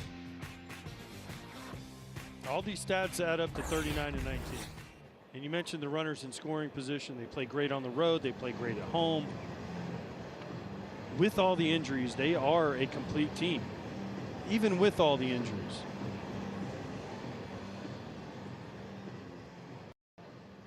Looks like Walt Weiss is going to put Austin Riley into action here. Tonight's just the second game that Riley has not started all season, normally the third baseman. But he's going to pinch hit here for Sandy Leon. Walt Weiss smells blood a little bit in the water, hoping Austin Riley can run into one and break this game open a little bit. It's been struggling. Maybe a pinch hit off the bench can get you going. Walt Weiss, I love when he was saying, you know, I give these guys a day off just to step away and see how slow the game really moves. Riley swings at the first pitch and lifts it towards Dunn. And Antone able to get out of it. It's still 3-2 as we head to the bottom of the sixth here in Cincinnati. For Life Outdoors. Well, buckle up tomorrow. Fastest racing on earth shifts from Indy to the streets of the Motor City. Alex Palou, Joseph Newgarden in the series best take on the Detroit Grand Prix tomorrow 12:30 Eastern, and it's only on Fox. New pitcher, new catcher. Chadwick Tromp takes over since Leon was pinch hit for. And Tyler Kinley is on the mound for Atlanta.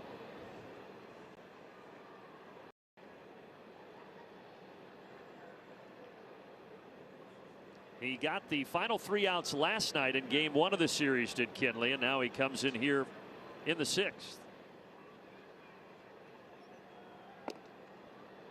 That's a pitch. A lot of sliders from Kinley, 67% of the time.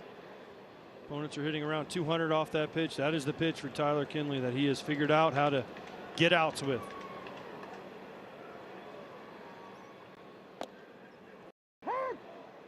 And he's facing a guy who's never seen him here in the rookie Sal Stewart.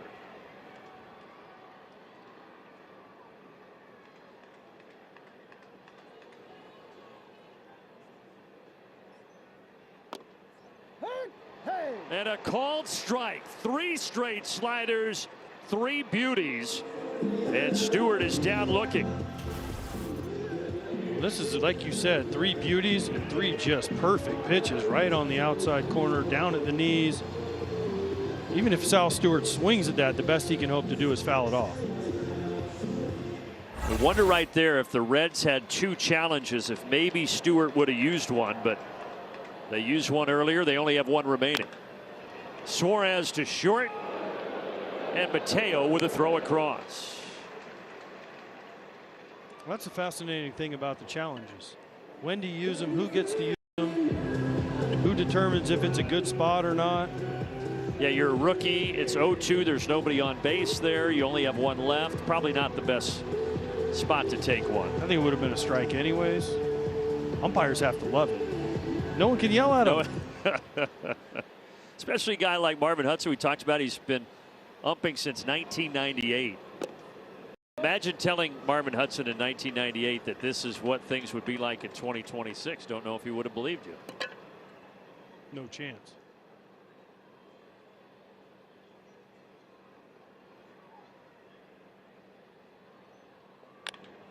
Another chance for Mateo. Just 6 pitches in the 6th inning for Tyler Kinley to retire the Reds in order. Baseball night. Score big on authentic gear at MLBshop.com. From jerseys and memorabilia to hats and hoodies.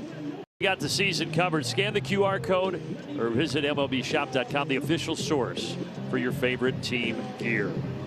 Gorgeous night in Cincinnati. Temperatures in the mid-70s. As we go to the 7th, 3-2 Atlanta. New pitcher is the lefty Brock Burke as he fires to Acuna.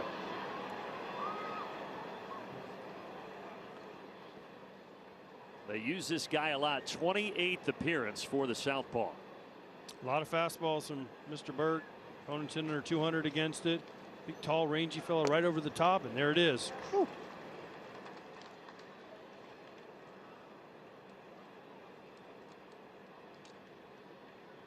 Acuna the homer in the 3rd. He walked in the 5th and also stole 2 bases in that inning.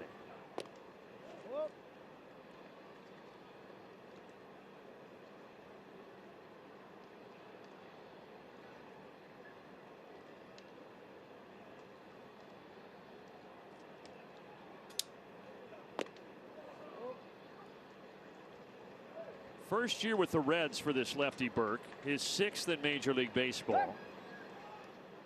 And one of the most fascinating things about him is that he's a lifelong sleepwalker. He double locks his door on the road so he doesn't wander around these fancy hotels in Major League Baseball.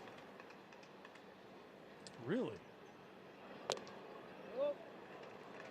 There are some stories from his minor league roommates online that will just make you roll on the floor laughing.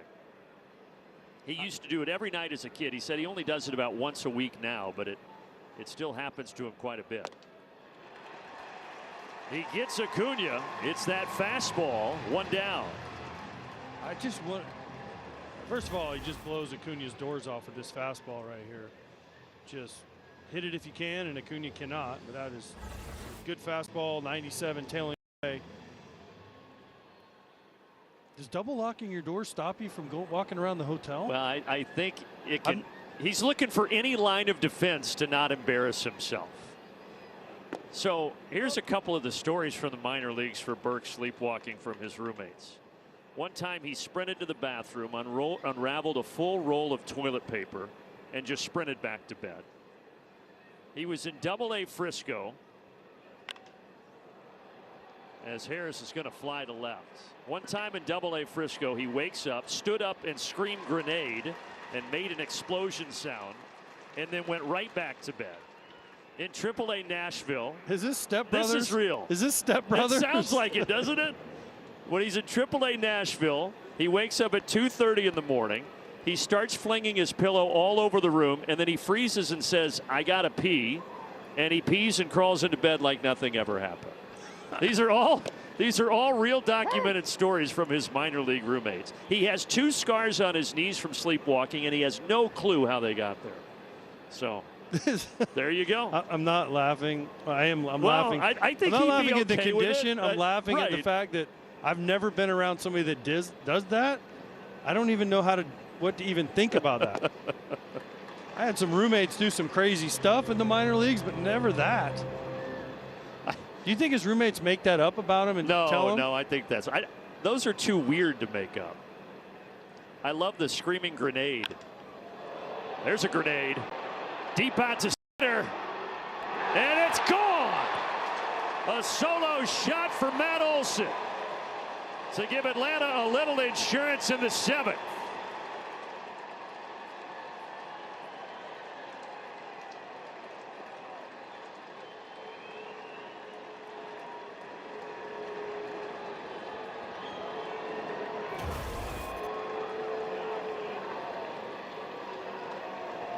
I mean, this is how you hit left on left. Matt Olson, pure extension the other way, left center field, line drive.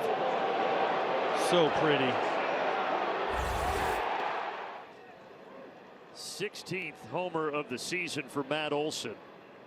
We've talked a lot tonight about the 2023 season. That is when Matt Olson hit 54 homers and set the Braves single-season record for not only homers but RBI with 139.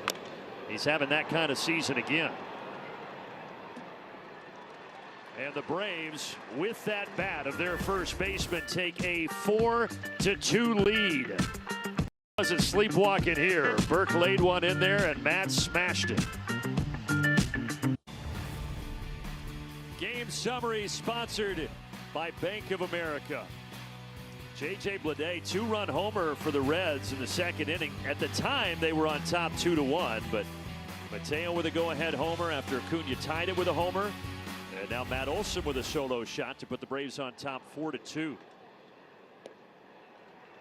And AJ, you noted earlier that when the Braves are going how they want, they get Dylan Lee in the 7th, Robert Suarez in the 8th, and Raisel Iglesias in the 9th, and that's probably the formula they'll try here tonight.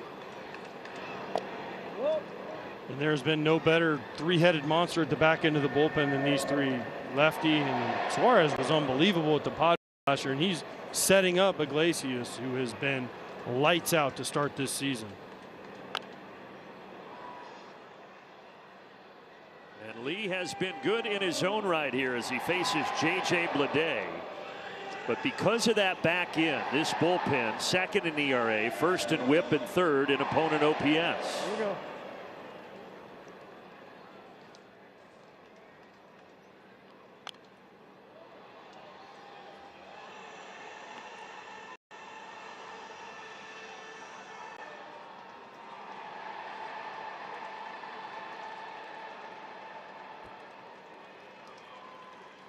Bleday had his 8th homer of the season yesterday, his 9th tonight, and he's able to lay off the slider here.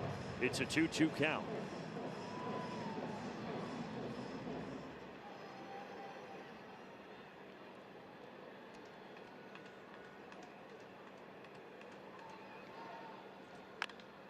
And Bleday just continues to hit. This is a guy who began the season in AAA. They called him up in late April because of an injury, and he's hit so well, they've kept him in the lineup. Left, right, breaking balls, change-ups, it doesn't matter. He is hitting everything. Look at the Reds be without J.J. Bleday.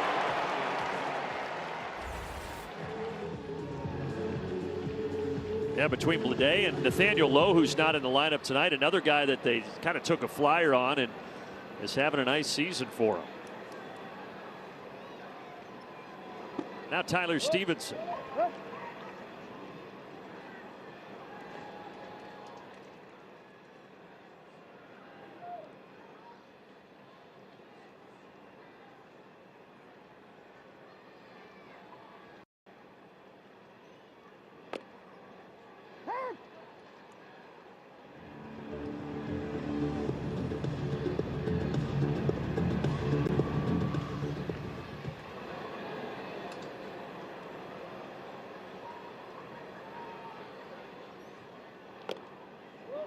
Tell you what, last weekend they had 2 rainouts here. The Ohio River is at one of its highest levels in quite some time because of all the moisture they've had. But this weekend, knock on wood, it has been about as perfect as you can get for Major League Baseball. It's a beautiful night here. It's a beautiful day the last couple days here in Cincinnati.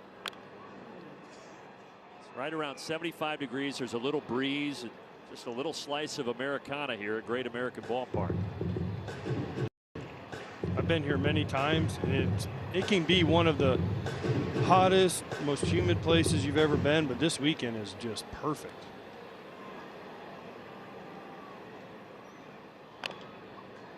This one will go foul.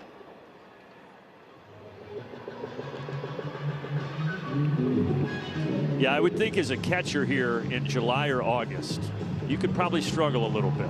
Whew. There's some games here. Day game, Sunday, after a night game. Oh. We weren't looking forward to putting that gear on. Left field, and Yaz Strimsky comes in to take it, 1 away. What is the hottest you ever were kneeling down as a catcher during a Major League Baseball game? Some of the old turf fields in Philadelphia, the old vet. Feel like the heat was coming up from the ground. You could see it. You could see it. Kansas City, St. Louis in the summer, the old stadiums where they didn't have a good air flow. Whew. I remember we played in Philly one time. Matt Lecroy was catching. I thought they were coming to me. He was catching. I was sitting that day, and they said, "Hey, you better be ready. Lecroy might pass out on the field." Luckily, he made it. So you didn't have to go in. No. But there were some days guys we've had teammates rush to the hospital with heat exhaustion, thrown in the ice tanks, all that stuff. There's some hot days. They've gotten better with how to handle the heat and stuff, but man, there are some hot days certain places. Now, you took pride in playing and not being on the injured list. Was there ever a Sunday where you were thinking, oh my gosh, it's going to be 102, and you maybe said, gosh, I think my knee's barking a little. I might need to sit the. No? I'm from Florida. I loved it. Hotter the better. A changeup and a good one gets Matt McLean 2 down. Really good changeup here by Dylan Lee. Gets McLean out in front. Ball runs down. He's out in front. Really good pitch. And by the way, probably the hottest place was the old Texas Stadium before they got the indoor one. The ballpark in Arlington. Ooh, we would take the field when I played for the Rangers. It'd be 110 at 7:30 p.m. There's a reason they put a roof over Globe Life. I think they got feedback from some fans there in North Texas. This is a nice park, though. Cincinnati did a great job with the Great American Ballpark, overlooking the river. It's been open now 23 years. Open in 03. Had the All-Star game here in 2015.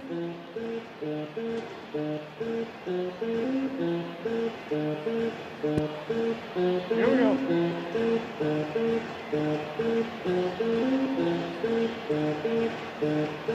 Well, Dylan Lee, he gave up the leadoff single to Blade, but he got Stevenson and McLean. Now here's an 0-2 to Friedel. He wanted him to chase that slider.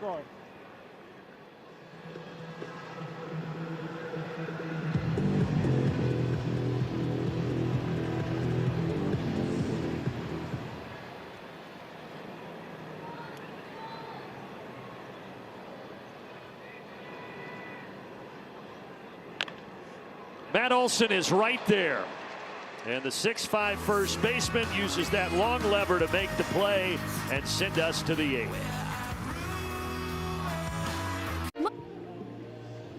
MLB app has you covered all season long. Personalized highlights and push notifications just for you. Download the MLB app, the #1 app for live baseball.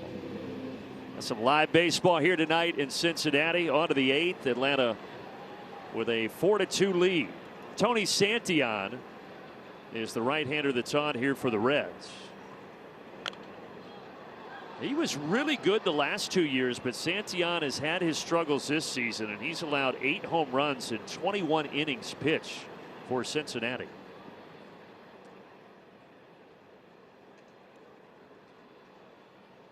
He was so good for him last year. He was so good. He could count. They could count on him to do so many things last year. Well, the other thing, see those fastballs coming in at 94. Last year he was sitting more 96, 97, so the fastball velocity hasn't been as good as the last couple of seasons.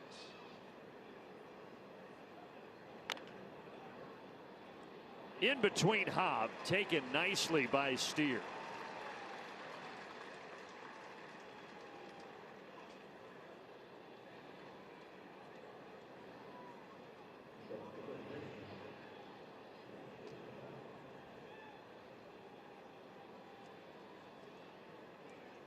Santillan's kind of one of those examples, Brandon, of guys have been pushed into bigger roles and maybe that what they were supposed to be, with Pagan going down and Ashcraft going down and now Pierce Johnson going down. They've had to pitch in maybe a little bit different roles than what they were used to last year, and Terry Francona wanted them in. They're adjusting to it. They're trying to figure it out. If there's one guy that'll figure it out, it's Terry Francona. Yeah, Terry Francona, one of the great ones in the game. Of course, won the 2 World Series titles with Boston in 2004 and 2007. And looked like he may have been done managing, but ultimately came back to be the skipper of the Reds last year and now in his 2nd season here.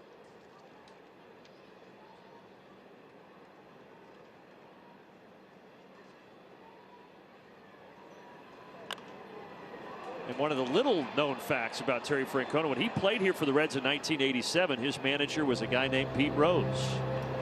So he has the unique experience of playing for Pete Rose here in Cincinnati.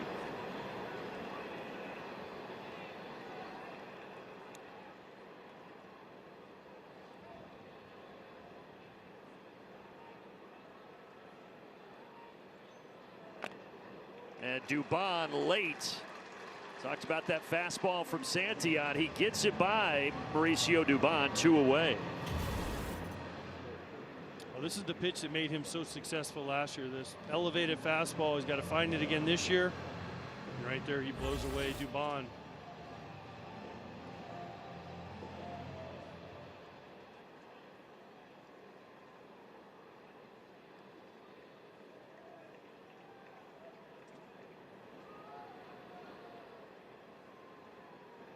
Now Mike Yastrzemski.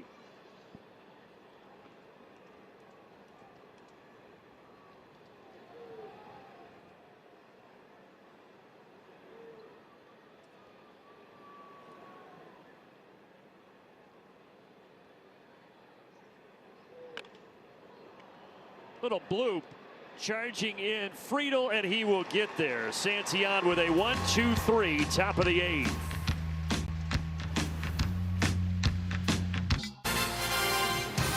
Tonight's telecast is sponsored by Geico. It feels good to Geico. And for the Braves, it's felt good all season long. They are 6 outs away from being the first team to 40 wins this season in Major League Baseball. The long ball has propelled them tonight. And now the back end of their bullpen will try to go the rest of the way. It is Robert Suarez now to pitch the 8th. And if you haven't seen Robert Suarez pitch, fastball, changeup, really. The numbers are incredible. Came over from San Diego. And he's going to get 1 pitch, 1 out off the bat of Dunn. And you said it, AJ. Remember, he was the best closer in baseball by the numbers the last 2 years in San Diego, but he is able to come here and slot into a setup role in front of Iglesias. That tells you how much they think of Raisel Iglesias, that he can. That they bring in Robert Suarez on the contract they did. And here he is with a bunch of holds already. There it is since the last couple years. He's got actually still more saves than Iglesias does, but he was happy to take over the 8th inning, and he has been great. Yeah, the Braves gave him a 3-year, $45 million contract, and so far he has been worth every penny.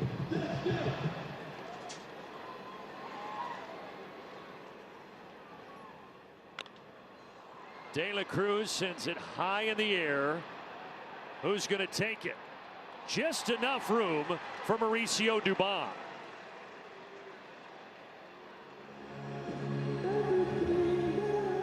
And 2 quick outs for Suarez.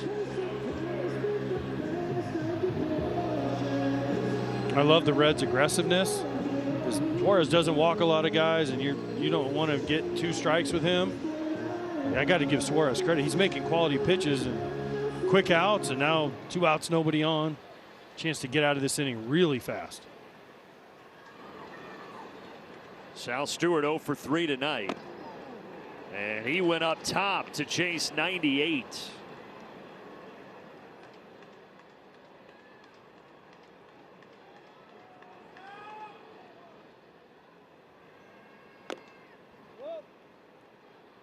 But if you have not seen Sal Stewart, remember this name. He's a good one. Mentioned he's a rookie, but 12 homers, 37 driven in. He's off to a great start in that Reds uniform.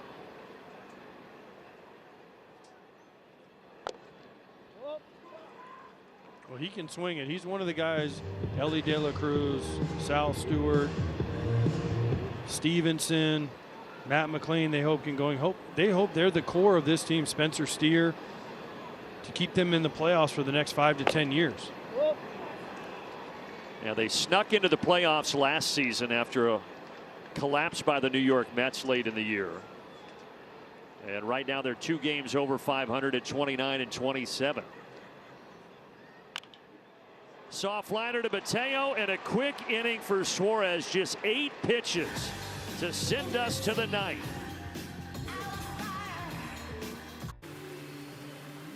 On to the 9th inning here in Cincinnati, with the Braves staking claim to a 4-2 lead.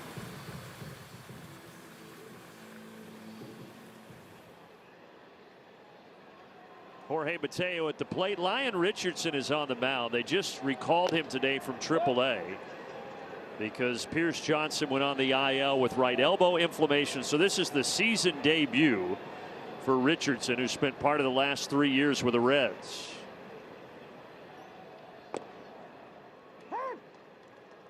And Richardson's mainly fastball, changeup, mixing an occasional slider. They just need him to hold it where it is and give their offense a chance in the 9th. For the Braves, 8-9-1 here, starting with Mateo, who homered in the 5th.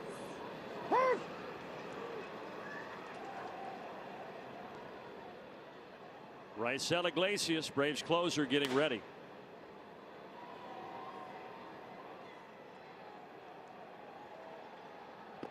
The thing that's crazy right now for the Cincinnati Reds is that, yes, they're 2 games over 500. They're in last place in the NL Central because everybody's over 500 in that division.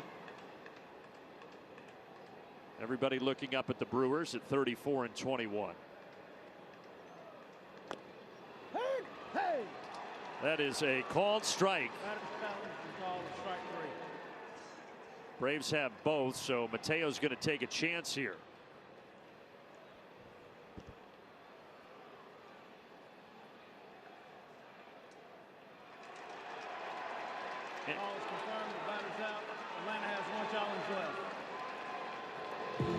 That was a full ball in the zone. 1 down. Yes, but haven't you noticed that's the one that's been the hardest for the high ball, the elevated pitch, whether it's a ball or a strike? That seems like the one that's guys challenge you get wrong the most.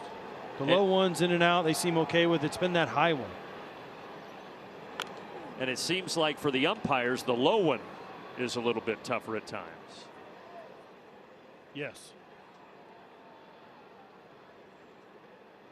But in general, I like the ABS. I think it's great. It keeps the fans in the game. I think there's a lot to like about it. I think it can be tweaked a little bit, but I like it. Tweaked maybe in the number of challenges that you get? No, I like 2, but I wish it was 3D. I wish it was a 3D zone, not the 2D plane, but we'll get there. Yeah, but all in all, between the pitch clock a few years ago, the challenges that you get per team on plays on the field, and now the ball and strike review, Major League Baseball has made some good advancements as of late. Tromp bounces this to third. Suarez throws across. 2 down.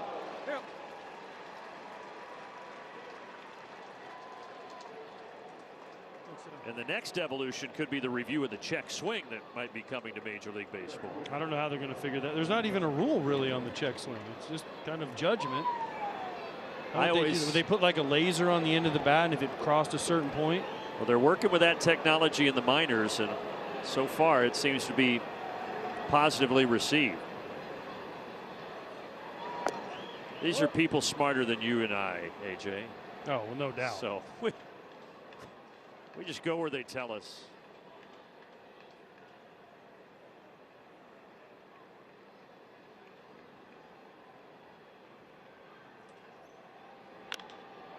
Acuna to center field. He already has 1 tonight. There's another. Ronald Acuna all of a sudden is on an absolute tear.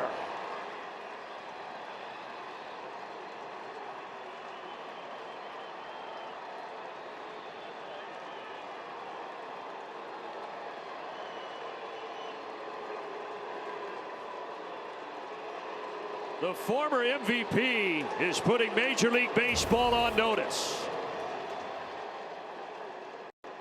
Oh, down out over the plate. He gets it out front.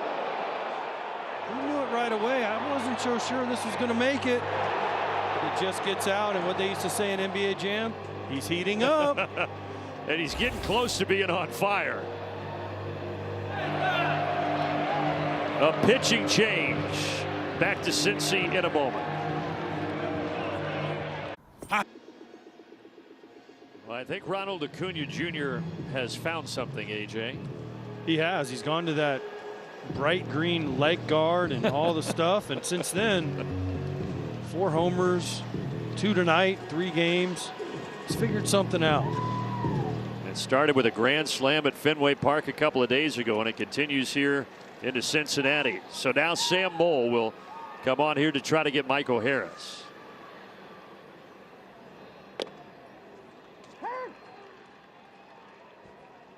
Moll, like Richardson, is just trying to hold it, keep the Reds in this game. He's been really good for the Reds this year. Sinker sweeper. Sweeper's been really, really good, especially against lefties. Parts of 4 seasons here in Cincinnati, and there's that nasty sweeper right on cue.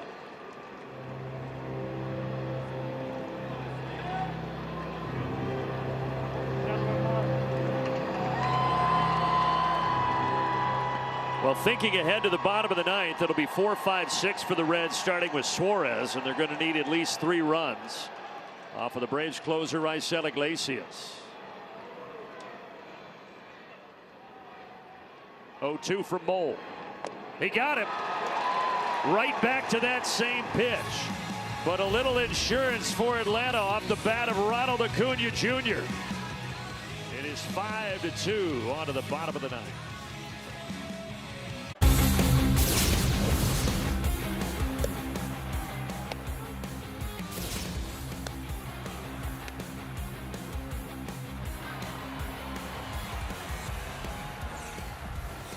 Raisel Iglesias has been on an incredible run. 27 consecutive saves. He will try to make it 28 tonight here against the Reds. And he had not allowed a run all season until the last series at Fenway Park. Man, he's been good for a really long time. Kind of pitches a little bit like old El Duque, if you remember him. But he throws more than 1 pitch. A lot of closers have 1 or 2 pitches. He'll throw the kitchen sink at you. It's just been really, really good. Second to Kenley Jansen, another former Brave, and saves going back to 2017. He gets ahead of Suarez here, 0-2. Suarez did hit a homer off of Iglesias last year in an Arizona Diamondbacks uniform, and that's the day when Suarez hit 4 homers in a single game. But not here.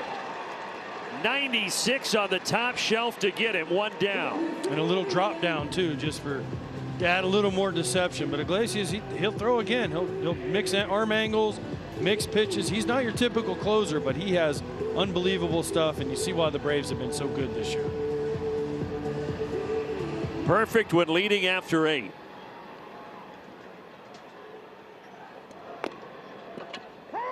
And a strike to Spencer Steer. A walk, a single, and a ground out on his bobblehead night this evening at Great American Ballpark.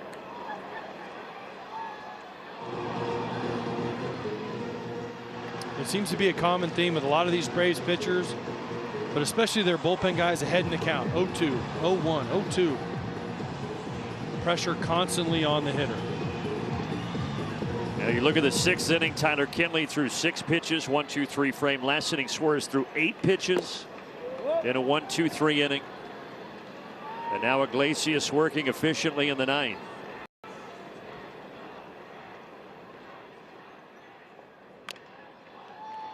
Dubon. 2 away. And J.J. Bleday will be the final hope for the Reds.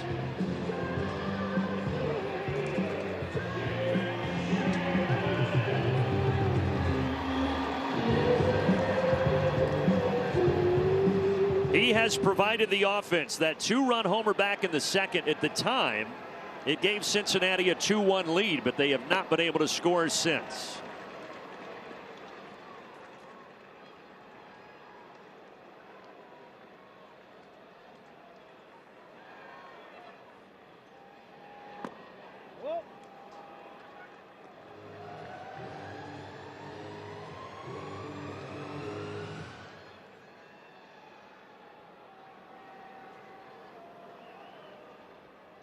1-1. Riding up and in. There's a four-seam fastball. 2 balls, 1 strike.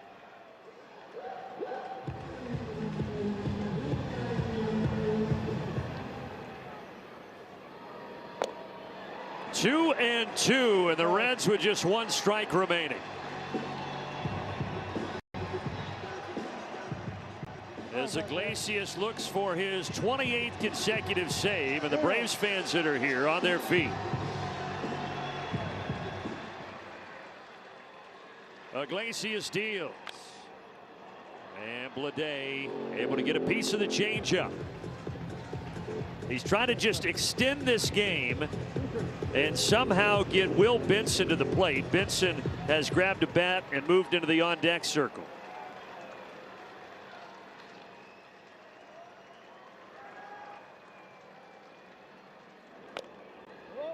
3-2.